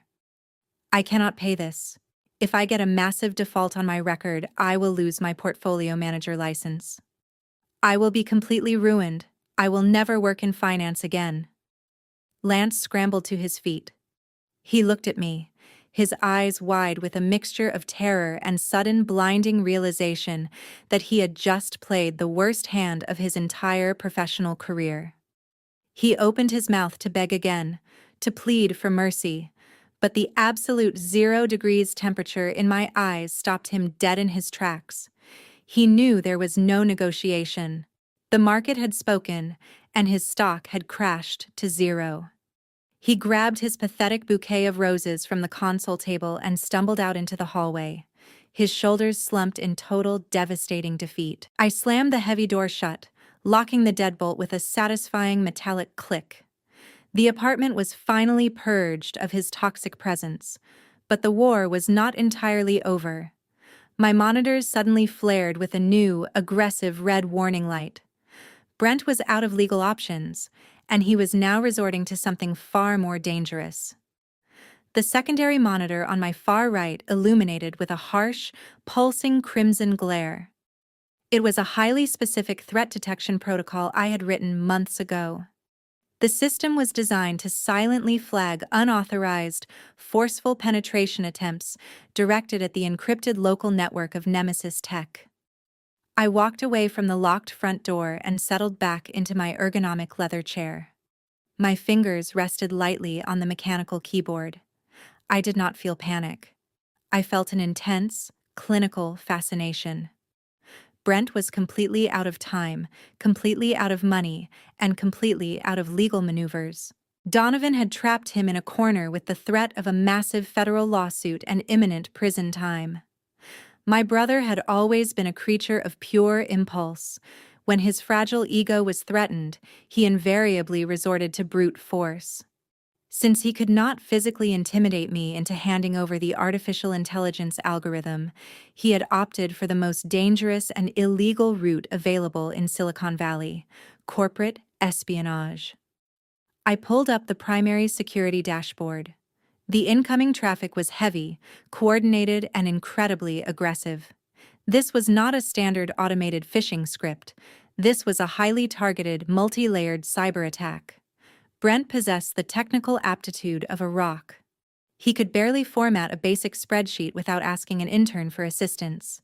He had absolutely zero capacity to execute a network breach of this magnitude. That meant he had hired outside help. He must have tapped into the darkest corners of the digital black market, promising exorbitant, non-existent future payouts to mercenary hackers. He was desperately trying to steal the foundational source code directly from my personal servers to save his own skin. It was a massive federal crime carrying a mandatory minimum sentence that would effectively end his life in civilized society. I watched the graphical representation of the attack unfold across my screens. The mercenaries were currently bombarding my external firewall with a massive distributed denial-of-service attack, attempting to blind my defensive protocols while simultaneously probing for vulnerabilities in the routing architecture. It was a sophisticated strategy, but it was entirely useless against a system I had built from the ground up to withstand corporate warfare. My security infrastructure easily absorbed the shockwave. The encryption keys shifted randomly every 4 seconds, rendering their forced entry tools completely obsolete. I could have simply severed the external connection and permanently locked them out with a single keystroke. I could have watched them waste hours banging their heads against a digital brick wall until their contract expired. But blocking them would not solve my ultimate problem. If I simply repelled the attack, Brent would just keep trying. He would hire different hackers. He would find more desperate criminals. He would remain a constant, unpredictable threat lingering on the periphery of my newly established empire. I needed to neutralize him completely. I needed to give him exactly what he wanted, but in a way that would orchestrate his spectacular public destruction. I opened a secure, isolated sandbox environment within my internal network. It was a digital quarantine zone, completely separated from the actual core algorithm that powered the genetic prediction software. Inside the secure vacuum, I began to rapidly construct a decoy. I created a sprawling directory of highly complex, incredibly dense code. To an outside observer, it looked exactly like the $2 billion artificial intelligence model. It had the correct file structures, the appropriate naming conventions, and the massive data weight required to convince a panicked executive that he had just struck pure gold. I labeled the primary executable file with the exact project designation Brent had used during his fraudulent investor presentations. But the file did not contain a single line of functional biological modeling. It contained something far more potent. I engineered a highly aggressive, self-executing digital payload. Once the file was opened on a target machine, it would not run a genetic simulation. Instead, it would immediately hijack the host network. It would forcefully activate all connected audiovisual peripherals, lock the administrative controls, and initiate a massive, uncontainable data wipe of the host server. I embedded a specific high-definition video file into the very center of the payload, programming it to broadcast on a continuous loop. The second the trap was sprung, I finished compiling the decoy package and placed it deliberately in a folder near the outer edge of my security perimeter. I named the folder Master Source Code Archive. It was the digital equivalent of leaving a solid gold bar sitting on a park bench. Then I executed the most dangerous maneuver of the entire evening. I intentionally introduced a microfracture into my own firewall. I created a tiny, barely perceptible vulnerability in the outer defense grid, leaving a direct, poorly shielded pathway straight to the decoy folder. I leaned back in my chair and watched the monitors. The mercenary hackers found the vulnerability almost instantly. The red warning lights flashed faster as their extraction protocols latched onto the opening. They flooded through the digital gap, completely bypassing the hardened sectors of my network and heading straight for the glowing bait. My system alerted me that a massive data transfer had been initiated. The progress bar moved rapidly across my central screen. The hackers were downloading the entire decoy directory. They were moving so fast, fueled by the promise of Brent's desperate payout, that they did not even bother to verify the structural integrity of the files they were stealing. They just grabbed the heavy data package and ran. I sat in the quiet glow of my command center, taking a slow sip of my coffee. The progress bar hit 100%. The external connection severed immediately as the hackers retreated into the shadows, covering their tracks and securing their stolen prize. The red warning lights on my monitors slowly faded back to a calm, steady blue. The silence in the apartment was profound. The cyber attack was over. I knew exactly what was happening across the city. The mercenary hackers were currently transferring the massive file to Brent. My brother was likely sitting in his expensive car, sweating through his designer suit, holding his laptop with trembling hands. He would see the file name and believe he had just outsmarted me. He would believe he had just saved his mansion, his reputation, and his $2 billion deal with Horizon Pharma. He would feel a rush of arrogant, unearned victory. He had absolutely no idea that he had just downloaded a digital guillotine. He was holding a ticking time bomb, and he was planning to insert it directly into the most secure corporate boardroom in California. I smiled, a genuine, cold expression of absolute certainty. The trap was perfectly set. The final execution simply required him to plug it in. The morning sun cast long, sharp shadows across my apartment floor as my secondary monitor suddenly flickered to life. The digital beacon I had meticulously embedded within the decoy payload had just successfully activated. Brent had actually done it. He had physically carried the infected flash drive directly into the primary executive boardroom of Horizon Pharma. Through the compromised audio and visual peripherals of the host machine, I now had a crystal-clear, front-row seat to his absolute destruction. I leaned forward in my ergonomic leather chair, interlacing my fingers and watching the live feed. The high-definition camera feed showed the tense, suffocating atmosphere of the boardroom. The space was an intimidating display of corporate power, featuring cold lighting, expensive artwork, and a massive mahogany table. Donovan stood at the head of the table, his face a hard mask of barely contained corporate fury. My father, Richard, sat rigidly to his left, violently wiping sweat from his forehead with a crumpled linen handkerchief. My mother, Patricia, was clutching her designer handbag so tightly her knuckles were completely white. They were staring directly at the heavy glass doors, waiting desperately for their golden child to deliver their salvation. The heavy doors swung open. Brent marched into the room with the ridiculous swagger of a conquering Roman emperor. He was wearing a brand-new, tailored charcoal suit he had likely bought on credit. He practically beamed with arrogant pride, completely oblivious to the catastrophic reality of his situation. He held up a sleek, silver Universal Serial bus drive between his thumb and index finger, waving it around the room like a championship trophy. "I told you there was absolutely nothing to worry about," Brent announced loudly. His confident voice echoed cleanly through my desktop speakers. "The situation is entirely resolved. The rogue employee has been dealt with permanently, and I have personally secured the master source code archive. You can relax now, Dad. I handled the crisis." Donovan did not look amused. His jaw was clenched so tightly a muscle twitched in his cheek. He pointed a rigid, commanding finger at the main presentation console. "Plug it in right now, Brent. Dr. Caldwell will verify the structural integrity of the genetic algorithms immediately.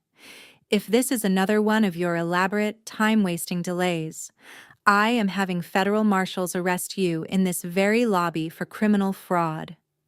Brent scoffed, feigning absolute, untouchable confidence. He strutted over to the primary terminal, purposefully brushing past the chief technology officer. "I will run the execution sequence myself, Donovan. I want you to see firsthand exactly why I am the vice president of this enterprise. I handle the high-pressure situations while the scientists hide in the background." I watched Brent insert the silver drive into the terminal port. A small notification popped up on his screen.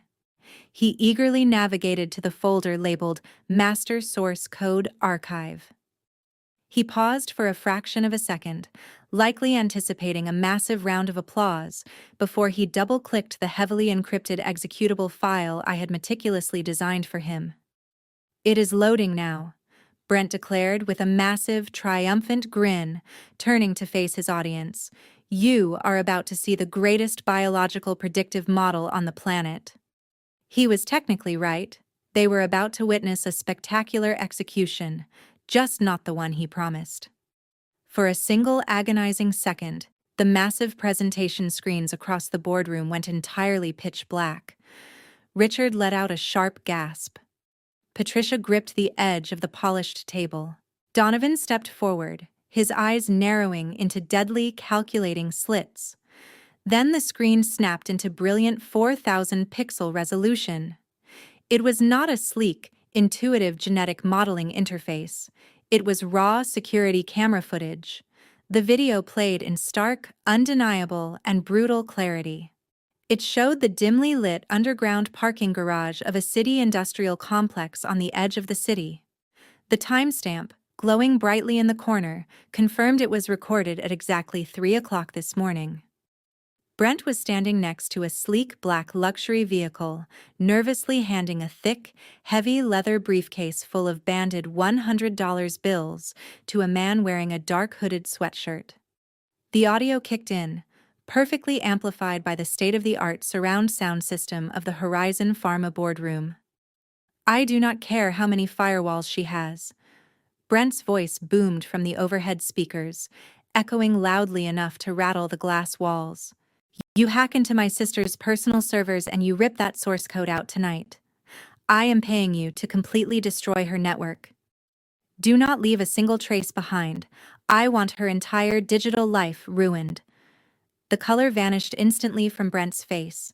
He spun around, staring at the massive screens in sheer, unadulterated terror. He lunged toward the keyboard, frantically slamming his fingers against the keys, desperately trying to close the video player or shut down the machine. It was completely useless. I had firmly locked him out of all administrative controls. He was a prisoner to his own cinematic debut. "What the hell is this?" Richard screamed, jumping out of his chair so fast it tipped over backward. He pointed a trembling finger at the screen. "Brent, what did you do? You hired criminal hackers?" Before Brent could stammer out a pathetic, cowardly excuse, a secondary terminal window violently popped open right next to the playing video. It was a stark black box filled with rapidly scrolling lines of aggressive, bright red code. Dr. Caldwell shoved Brent forcefully out of the way and stared at the console, his face turning an unhealthy shade of pale. "It is a highly aggressive computer worm," Caldwell shouted, his voice cracking with absolute professional panic. "But it is not attacking the Horizon network. It is using our bandwidth to tunnel directly backward through the active connection." "Tunneling backward to where?" Donovan demanded, his voice a low, terrifying growl that demanded immediate answers. Caldwell typed furiously, attempting to analyze the digital trajectory. "It is targeting the central database of their family business. It is completely bypassing all their external security protocols because Brent gave it direct authenticated access." I sat in my apartment watching the final phase of my masterstroke execute flawlessly. The payload was not designed to harm innocent bystanders at Horizon Pharma. It was designed for extreme surgical precision. It was seeking out the vulnerable servers that held the entire history of my family empire. Sir Caldwell yelled, stepping away from the infected machine as if it were a highly volatile physical bomb. "The malware is systematically executing a total, unrecoverable data wipe. It's currently erasing their active client records, their accounting ledgers, their payroll systems, and decades of proprietary corporate communications. It is burning their entire corporate infrastructure to the ground. There is absolutely nothing I can do to stop it." Patricia let out a piercing, agonizing shriek, collapsing back into her leather chair as the realization hit her. Richard clutched his chest, struggling to breathe as he watched his entire life's work vanish into digital ash, line by line on the massive screen. Brent just stood there, entirely paralyzed, his mouth hanging open in silent, catastrophic horror. He had not just brought a stolen car to a police station. He had actively driven a rigged explosive device directly into the heart of his own fortress, and he had handed the detonator straight to his victims. I took a slow, deeply satisfying sip of my coffee, feeling the warm liquid settle pleasantly in my chest.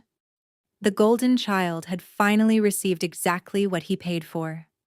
The massive, high-definition screens inside the Horizon Pharma boardroom abruptly cut to black. The catastrophic digital wipe of my family's corporate servers was completely finished. The only sound left in the cavernous executive suite was the ragged, panicked hyperventilation coming from my brother. Brent was gripping the edge of the polished mahogany table so hard his knuckles were entirely white. His expensive charcoal suit was completely soaked in a cold, terrified sweat. Donovan did not yell this time. He did not throw another glass pitcher.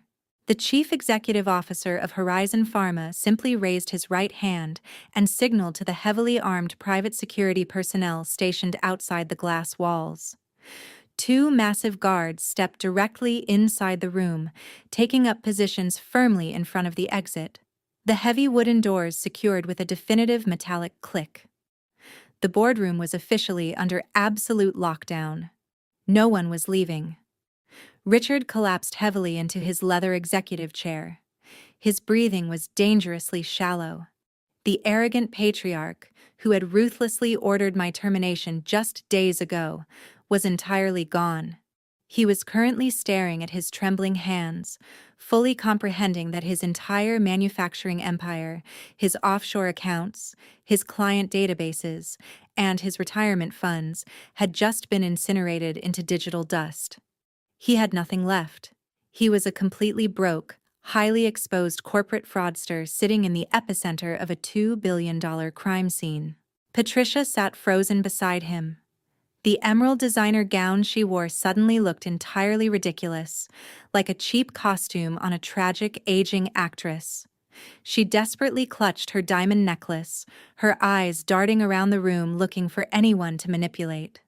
But there was no sympathetic audience left to deceive. "You are all going to federal prison," Donovan stated. His voice was a low, terrifying rumble that carried the full lethal weight of a corporate titan who had just been deeply insulted. "I am not just going to sue your holding company into permanent bankruptcy. I am going to make absolute certain that the Department of Justice prosecutes each of you to the fullest extent of the law. You brought criminal hackers into my headquarters. You attempted to sell me a hollow shell. You will spend the rest of your miserable lives in a concrete cell." "Please," Richard choked out, his voice cracking pitifully. "Donovan, listen to me. We can fix this. I will sign over the deed to my estate. I will liquidate every single personal asset I own to compensate you for the inconvenience. We were just as surprised by that malicious software as you were. My daughter orchestrated this entire sabotage to destroy us.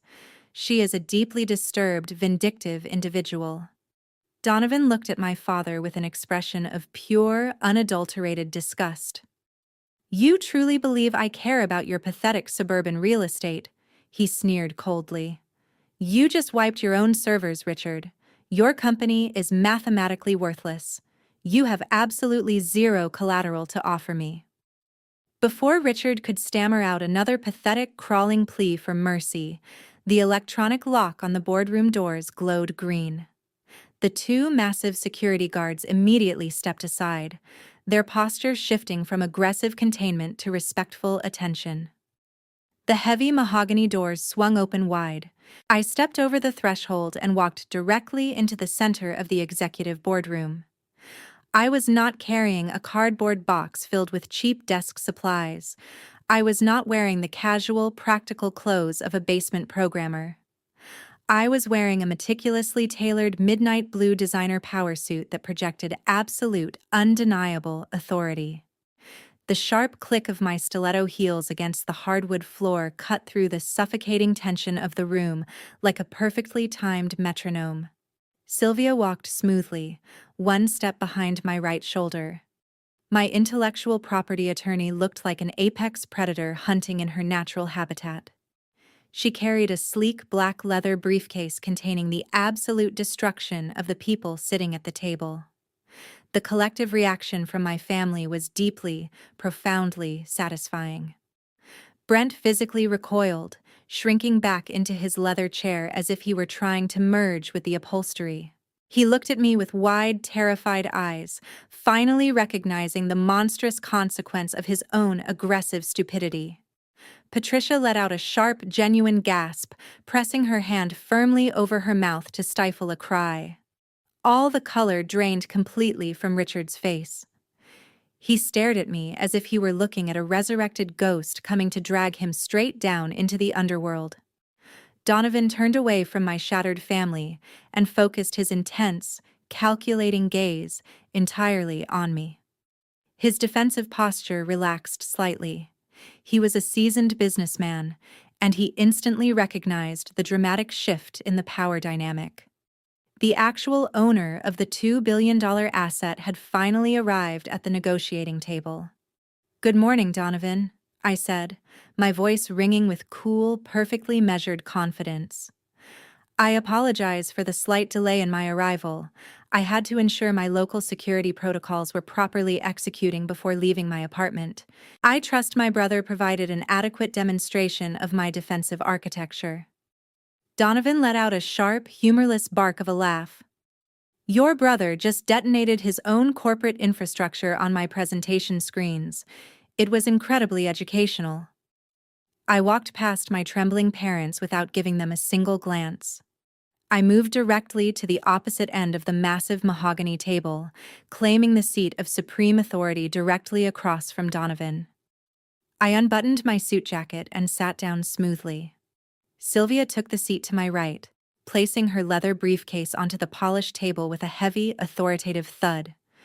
"You cannot be here," Patricia hissed, her voice trembling with a mixture of sheer panic and lingering, desperate entitlement.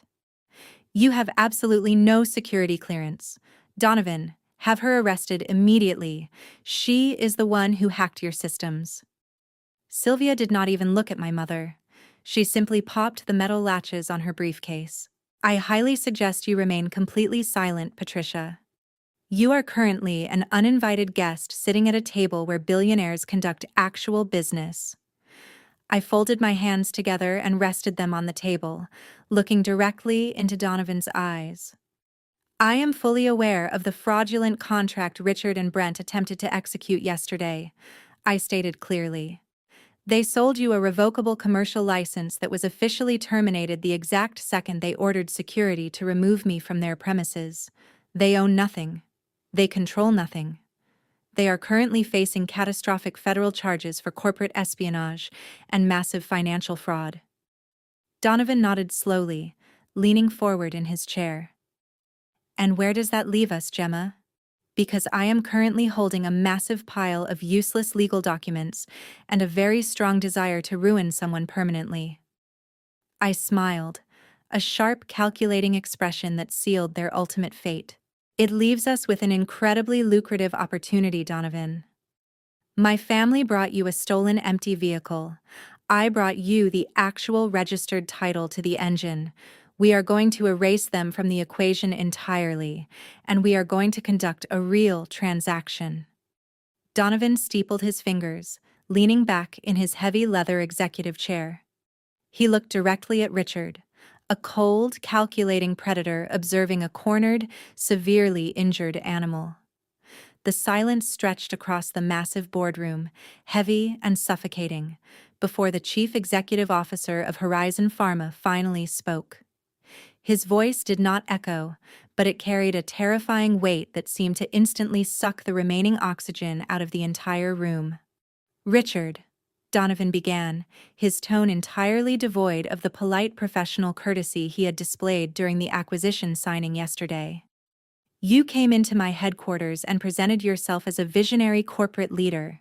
You sat in my chair, drank my coffee, and smiled confidently while handing my team a digitally engineered time bomb. You assured my board of directors that your company owned the exclusive, undisputed rights to a biological algorithm that you knew perfectly well belonged to someone else. You attempted to sell me a stolen ghost." The lead counsel of Horizon Pharma stepped forward at Donovan's silent, commanding gesture. He carried a thick, heavy stack of documents, the original acquisition agreement signed just 24 hours prior.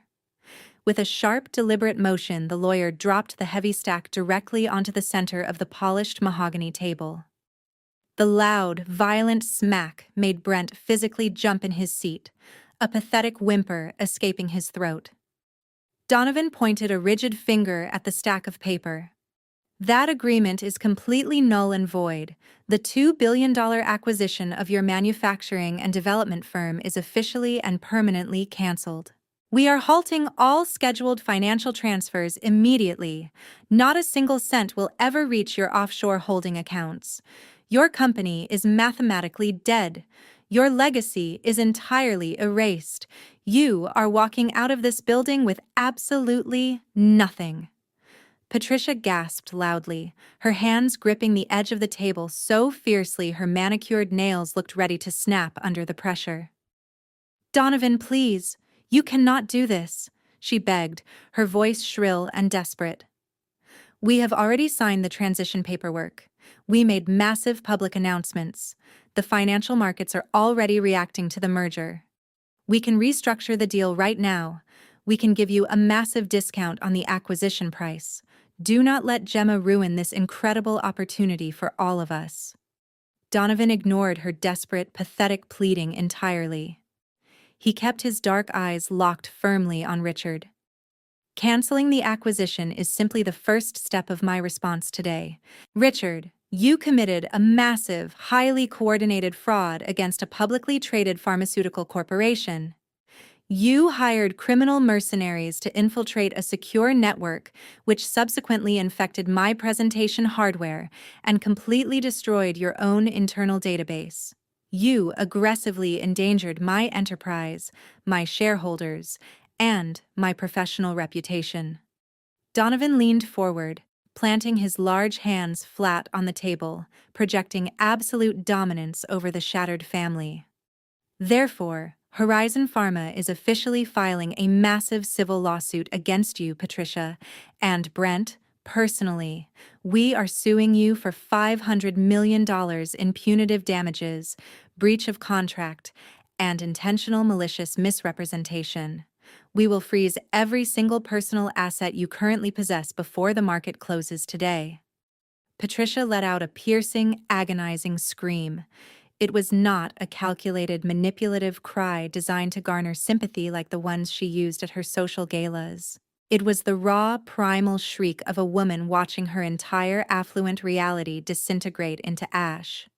She stood up violently, her chair scraping loudly and aggressively against the hardwood floor. "You cannot sue us for $500 million!" she shrieked, pointing a shaking finger at Donovan and then turning her wrath entirely toward me. "This is all her fault. She set us up. She manipulated the digital system to make us look guilty. Arrest her right now, Sylvia." My attorney spoke up calmly, her voice cutting through Patricia's hysterical noise like a razor blade through silk. "I highly advise you to sit down and remain completely silent, Patricia. Anything you say in this room is currently being documented by the Horizon Pharma legal team. You are actively confessing to your direct involvement in a criminal conspiracy." Patricia ignored the sharp legal warning, her perfectly constructed socialite facade shattering completely.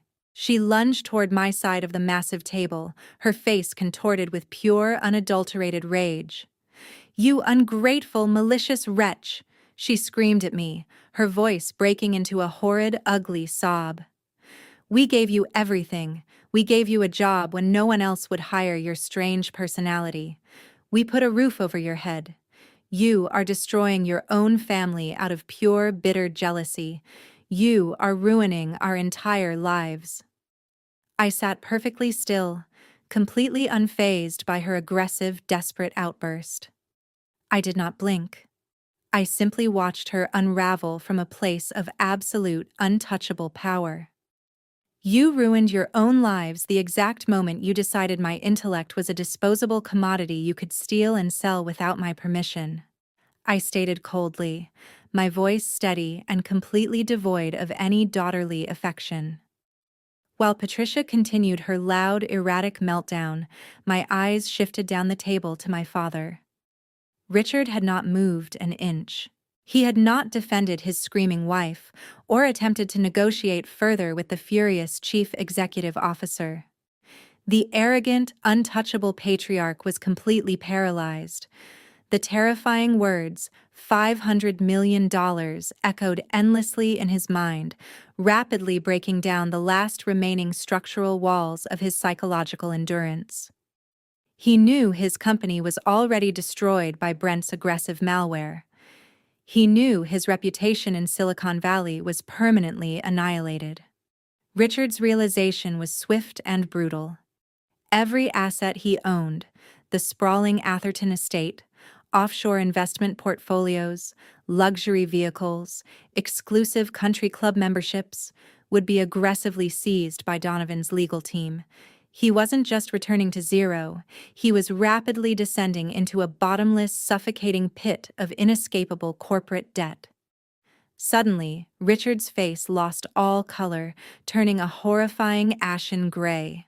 A thick sheen of cold, clammy sweat coated his forehead and neck. He let out a sharp, choked gasp, his right hand flying up to desperately clutch the center of his chest, his thick fingers digging deeply into the expensive fabric of his tailored suit, right over his failing heart. "Dad!" Brent yelled, his voice cracking with absolute paralyzing terror as he finally snapped out of his own cowardly stupor. Richard tried to draw a breath, but his lungs refused to expand. His eyes widened in sheer physical agony. The crushing, undeniable weight of his monumental failure, combined with the absolute terror of the impending federal charges and financial ruin, had triggered a catastrophic physical response. He let out a low, agonizing groan. His legs gave out completely beneath the heavy wooden table. He collapsed heavily backward, his large frame sinking deeply into the leather executive chair. His head rolled limply to the side, his breathing becoming a rapid series of ragged, terrifying wheezes. Patricia stopped her hysterical screaming instantly. She turned and saw her husband slouched in the chair, violently clutching his chest and gasping for air. A new, entirely different kind of panic seized her completely. She rushed to his side, her trembling hands hovering uselessly over his pale, sweating face. "Richard!" she cried out, her voice high and frantically terrified. "Richard, look at me. Breathe. Somebody call an ambulance right now. He is having a massive heart attack." The heavy mahogany doors of the boardroom remained securely locked. The massive security guards did not flinch or move to assist the collapsing patriarch. They looked directly at Donovan, awaiting their strict, unyielding orders. Donovan watched the pathetic, crumbling display of the man who had tried to swindle him out of billions. He reached slowly into his tailored pocket, pulled out his smartphone, and calmly dialed emergency medical services. "Send a medical unit to the executive boardroom at Horizon Pharma," Donovan instructed the dispatcher, his voice completely devoid of any human sympathy or warmth. "We have a man experiencing a severe cardiac event. Tell them to hurry. He has a very important appointment with federal criminal investigators later this afternoon, and I need him breathing to face his prison sentencing." Donovan ended the call and placed the phone face down onto the polished table. He looked at Brent, who was standing completely frozen next to his collapsing father, sobbing openly and uncontrollably like a terrified, helpless child. "Your toxic family legacy is officially over," Donovan pronounced, delivering the final crushing blow to the fraudulent golden child. "You have absolutely nothing left in this world." I remained seated perfectly upright at the opposite end of the massive table, watching the chaotic, life-threatening medical emergency unfold before my very eyes. I felt no urge whatsoever to rush to my father's side. I felt no lingering biological affection compelling me to comfort my hysterical, screaming mother. The familial bond had been permanently, surgically severed the moment they ordered armed security to throw me out of my own laboratory. I simply sat beside my attorney, perfectly composed, watching the cruel architects of my lifelong misery face the absolute, devastating consequences of their own boundless greed. Donovan stood up with a slow, terrifying grace that commanded the entire room to fall into a state of absolute submission. He did not look back at the gasping, ashen man slumping in the leather executive chair. He did not offer so much as a glance to the woman wailing on the expensive hardwood floor, clutching at his tailored trousers like a common beggar. To Donovan, my parents were no longer formidable business entities or even human beings worthy of his attention. They were simply failed variables, broken components that had been successfully purged from a high-stakes equation. He stepped over my mother's trembling arm with a clinical indifference that was more chilling than any shout. The electronic locks on the boardroom doors hissed open, and a team of paramedics rushed inside with a gurney, their footsteps sounding like a frantic drumbeat against the silence. They swarmed around Richard, attaching monitors and barking medical shorthand, but Donovan merely gestured for them to work quickly and quietly. He moved with a predatory elegance around the long mahogany table, his focus shifting entirely toward me. Patricia was forced to stand as the medical team began to wheel my father toward the exit. She looked at me, her eyes bloodshot and filled with a desperate, animalistic hatred. She opened her mouth to scream one final insult, to call me a traitor or a monster, but the words died in her throat as she saw Donovan's expression. He looked at her with a disgust so profound, it seemed to physically push her out of the room. "Go with your husband," Patricia Donovan said, his voice a low, lethal vibration. "You are no longer permitted on this floor. You are no longer permitted in this industry. My security will ensure you reach the hospital, but after that, do not ever attempt to contact Horizon Pharma or its affiliates again. You are done." The doors closed behind the gurney and my mother, leaving only the wreckage of my brother in the room. Brent was still standing by the window, his charcoal suit soaked in sweat, staring at the empty space where his father had just collapsed. He looked like a child who had just realized the monster under the bed was real, and it was currently wearing a midnight blue power suit. Donovan stopped exactly 3 feet away from me. The atmosphere in the room changed instantly. The suffocating weight of the previous hour evaporated, replaced by a sharp, electric sense of professional possibility. Donovan extended his hand across the table, his gaze locking onto mine with a level of respect he had never once shown my father or brother. "Gemma," he began, his voice now carrying a rich, resonant warmth. "I have spent 20 years in this industry looking for true innovation. I have sat through thousands of pitches from men who promised me the moon and delivered only dust.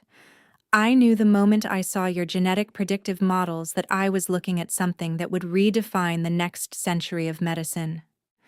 My only mistake was believing for a single second that those two frauds were the ones who built it." I took a deep breath, smoothing the lapel of my power suit, and stood up to meet him. I took his hand, and his grip was firm, dry, and certain. It was the handshake of an equal, a silent acknowledgement between two titans. Sylvia stood up beside me, opening her sleek black briefcase and sliding a thick stack of finalized legal documents toward the center of the table. Brent took a staggering step forward, his eyes wide and bloodshot as he looked at the paperwork. "What are you doing?" Brent choked out, his voice cracking with a pathetic, high-pitched desperation. "That is our company. You cannot just negotiate with her. We have a signed contract, Donovan. You owe us $2 billion. Donovan didn't even turn his head to acknowledge the sobbing shell of Brent. "I have already declared your contract null and void due to catastrophic fraud and material misrepresentation," Donovan stated with freezing, absolute finality. "You sold me a product you did not own. You committed federal crimes to secure a payout. You have zero standing in this room. If you speak one more word, my guards will physically remove you and hand you directly to the federal marshals waiting in the lobby."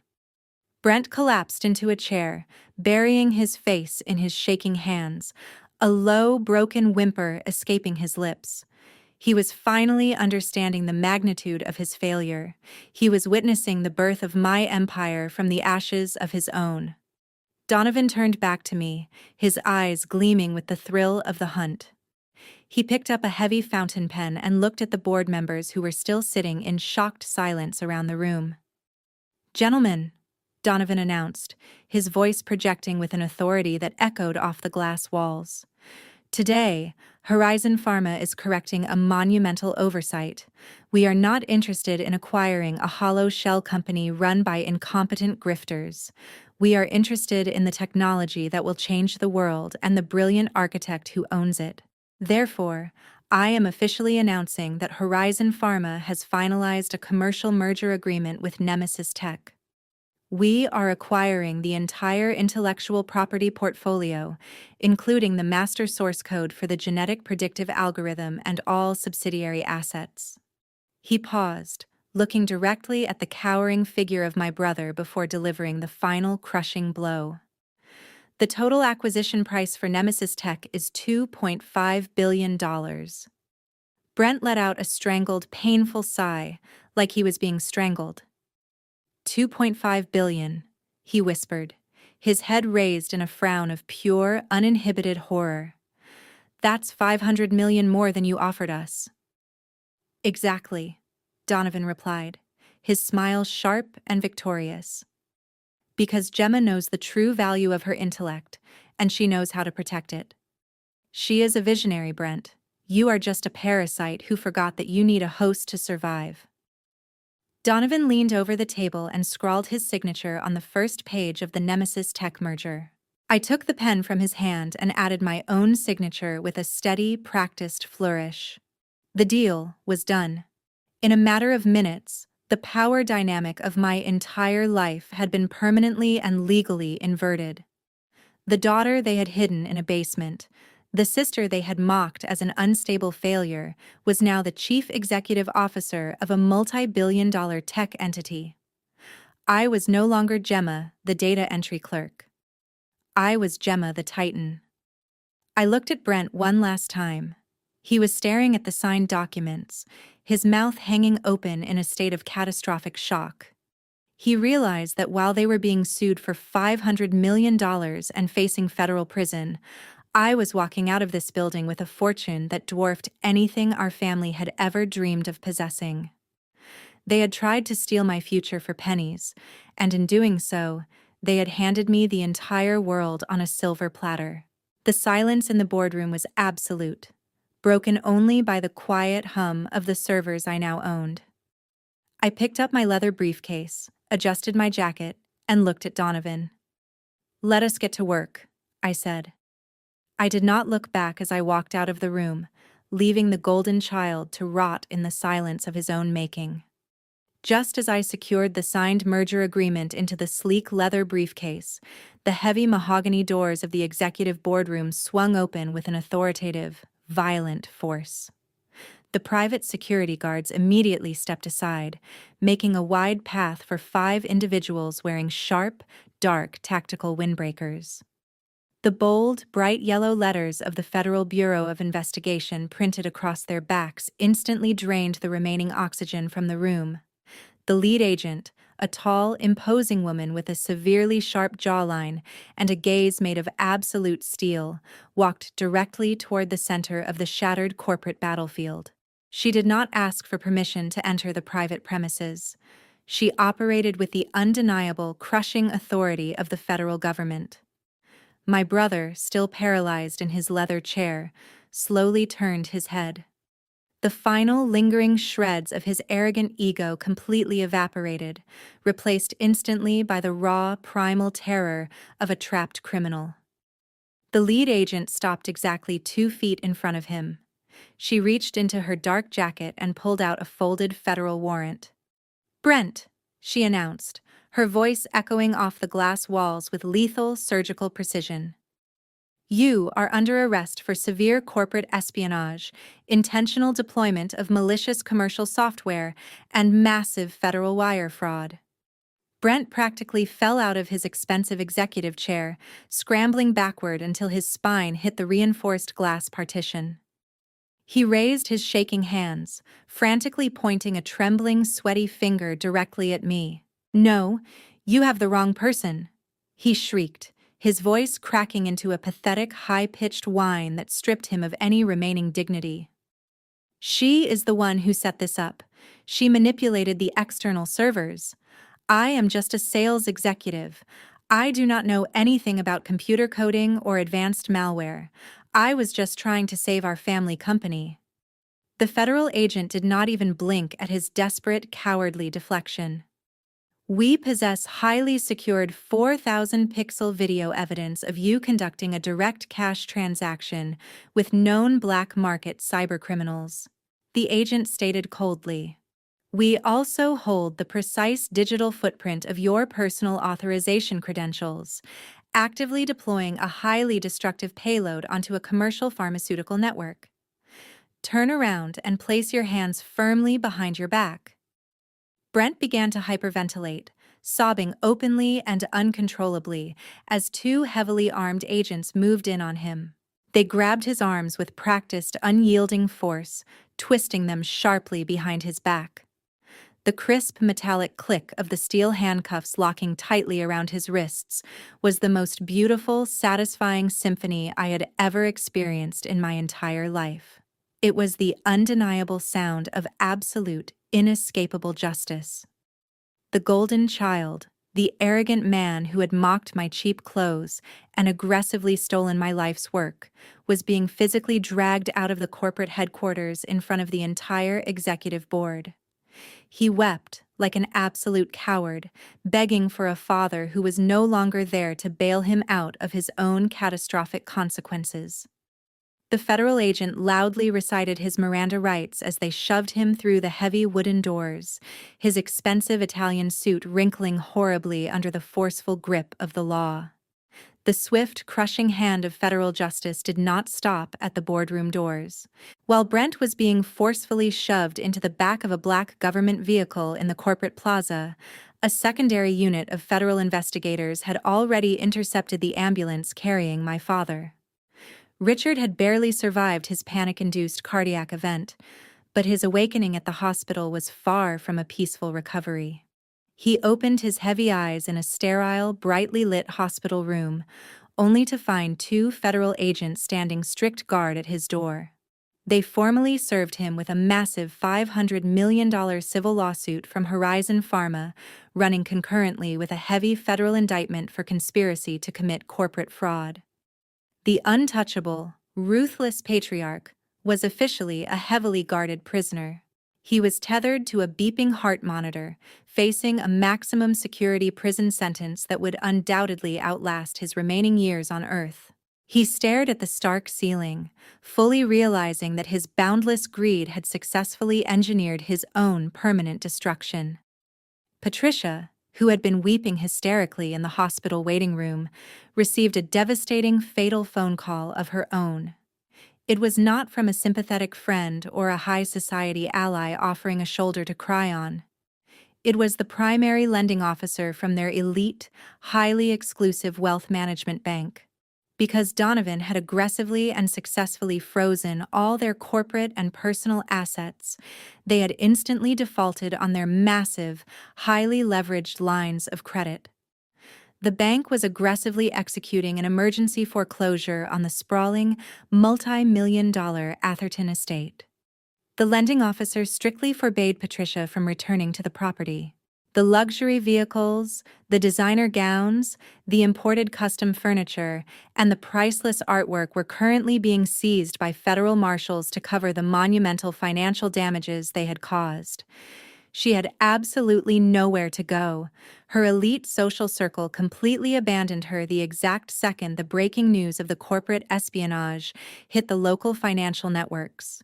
She was a destitute, disgraced outcast, standing in a public hospital lobby with nothing but the clothes on her back and a dead smartphone battery.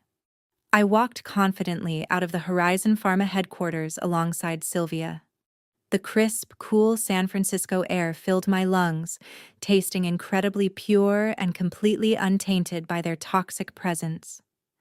I stood on the pristine concrete steps and watched the federal vehicles flash their bright red and blue lights as they pulled out into the busy city traffic, carrying the venomous remnants of my past away forever.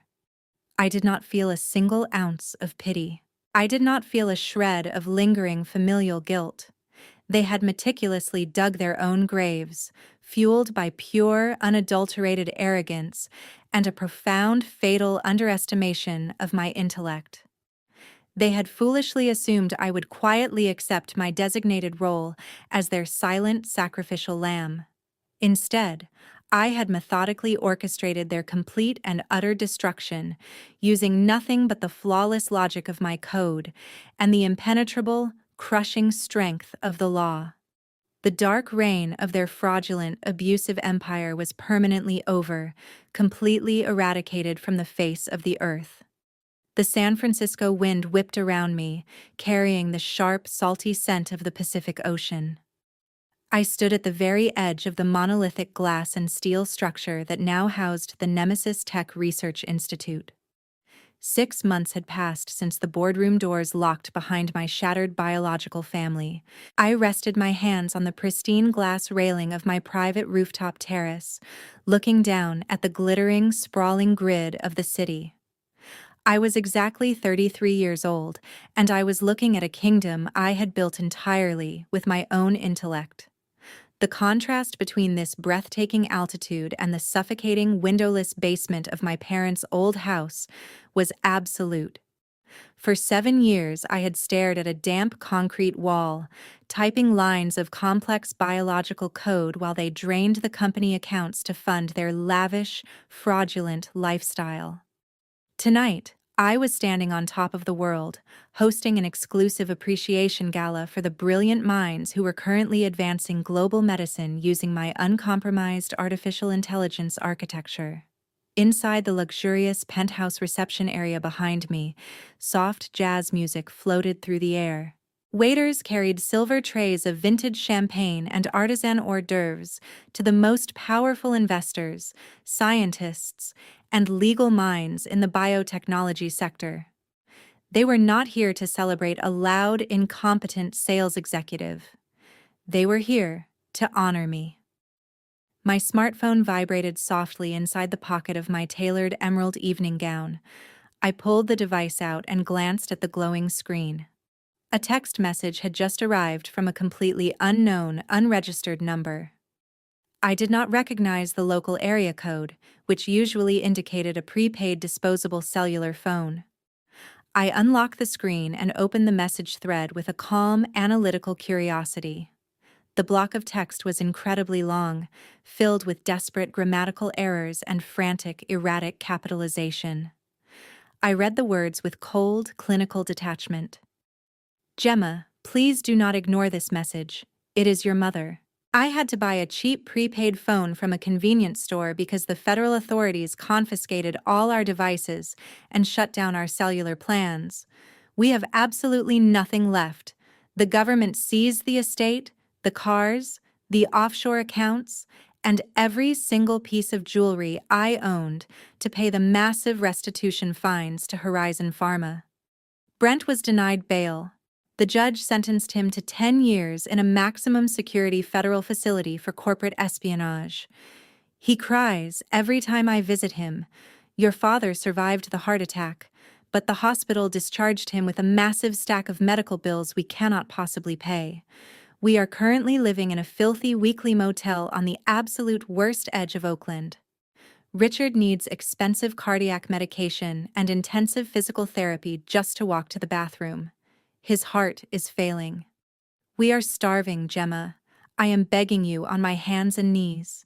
You have billions of dollars now. Please just wire us $50,000 or $10,000. Just enough to buy his medication and get us out of this horrific motel. We are your family. You cannot just leave us here to die in the gutter. Please have mercy on your own parents. I stood perfectly still on the rooftop terrace, letting the cold wind rush past my face. I read the pathetic, crawling message a second time. 6 months ago, receiving a message like this might have triggered a slight tremor in my hands.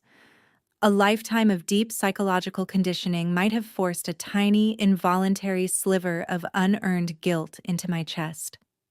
I might have felt the oppressive, heavy chain of biological obligation attempting to drag me back down into their toxic, abusive orbit. But tonight, Standing under the bright California stars, I felt absolutely nothing. My heart rate remained perfectly steady. My breathing was completely calm and measured. The message did not evoke anger, sadness, or even a fleeting sense of vindictive joy. It simply registered as a highly irrelevant piece of spam data, a useless anomaly generated by a defunct system I had permanently deleted from my life. Patricia was not asking for forgiveness. She was not apologizing for spending 33 years treating my brilliant mind like a disposable commodity. She was not showing a single ounce of genuine remorse for sitting in a boardroom and actively attempting to have me committed to a psychiatric ward so she could steal a $2 billion fortune. She was simply a desperate, manipulative parasite looking for a new host to drain. She mentioned mercy. The sheer, blinding audacity of that specific word was the only thing that brought a genuine, peaceful smile to my lips. They had shown absolutely zero mercy when they ordered armed security guards to throw me out onto the street, with my belongings stuffed into a cardboard box. They had shown zero mercy when they froze my bank accounts and attempted to starve me into permanent submission. They had ruthlessly written the rules of engagement. I simply executed the final commands of their own highly destructive program. I did not type a reply. Explaining my total indifference to a woman who possessed zero capacity for self-reflection was a monumental waste of my cognitive energy. I simply tapped the screen and selected the message thread. I hit the delete button, watching the desperate, weeping text vanish entirely into the digital void.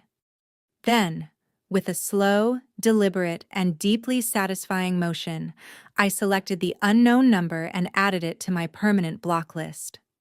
The digital cord was finally, undeniably, and permanently severed. They were officially ghosts, haunting a miserable, impoverished reality of their own creation. I placed the phone back into my pocket and turned away from the edge of the roof. I walked toward the heavy glass doors leading back into the vibrant, brightly lit penthouse.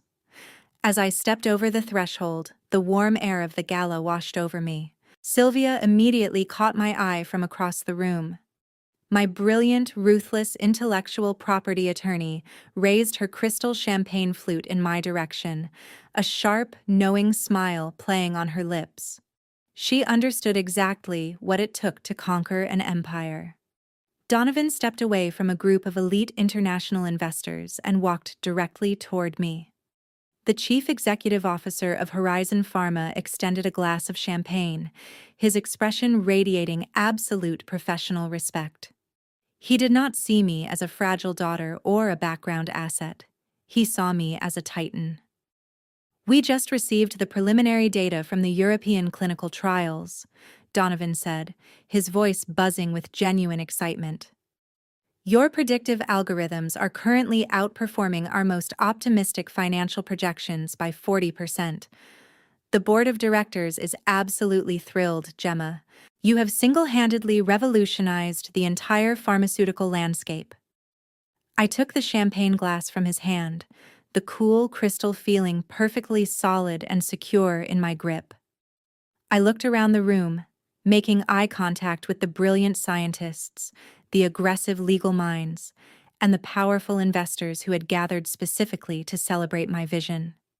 This was my true family. This was a community built entirely on mutual respect, undeniable talent, and the absolute recognition of actual, tangible worth. I raised my glass, meeting Donovan's gaze with a calm, unwavering certainty. "We are just getting started, Donovan. The foundational architecture is perfectly stable now. We have successfully removed all the inefficient, toxic variables from the equation. The future is completely ours to write." I took a slow, deeply satisfying sip of the vintage champagne. I was 33 years old. I was the sole, undisputed sovereign of a multi-billion-dollar biotechnology empire.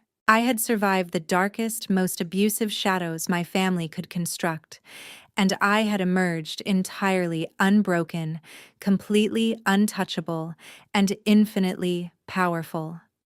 I had finally claimed my rightful place in the sun, and I would never, under any circumstances, allow anyone to turn off the lights ever again.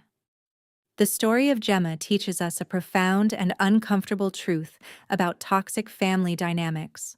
Blood does not automatically guarantee loyalty, respect, or love. For years, she allowed her family to exploit her brilliant mind while they showered praise and resources on an incompetent golden child. We often accept unacceptable behavior from our relatives because society conditions us to believe that family is everything. But when love is entirely conditional and based solely on what they can extract from you, it ceases to be love. It becomes a predatory transaction. The ultimate lesson here is the absolute necessity of self-preservation and establishing impenetrable boundaries. Gemma did not survive her betrayal by hoping her family would suddenly develop a conscience or by begging for their approval. She survived because she knew her intrinsic value and took concrete legal and strategic steps to protect her intellectual property long before the crisis occurred. She built an undeniable safety net of facts and leverage. When you are dealing with narcissistic or exploitative individuals, emotional appeals will always fail. The only language they truly understand is absolute power and natural consequences. True empowerment comes from walking away from the people who desperately try to keep you in the dark.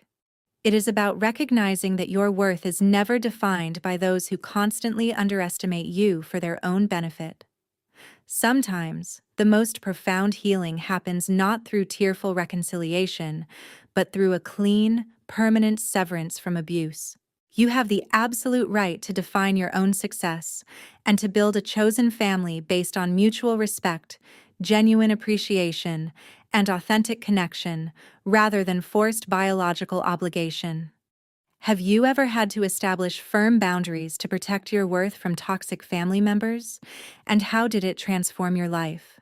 Share your experiences in the comments below, and please subscribe to our channel for more stories of resilience, independence, and reclaiming your absolute power.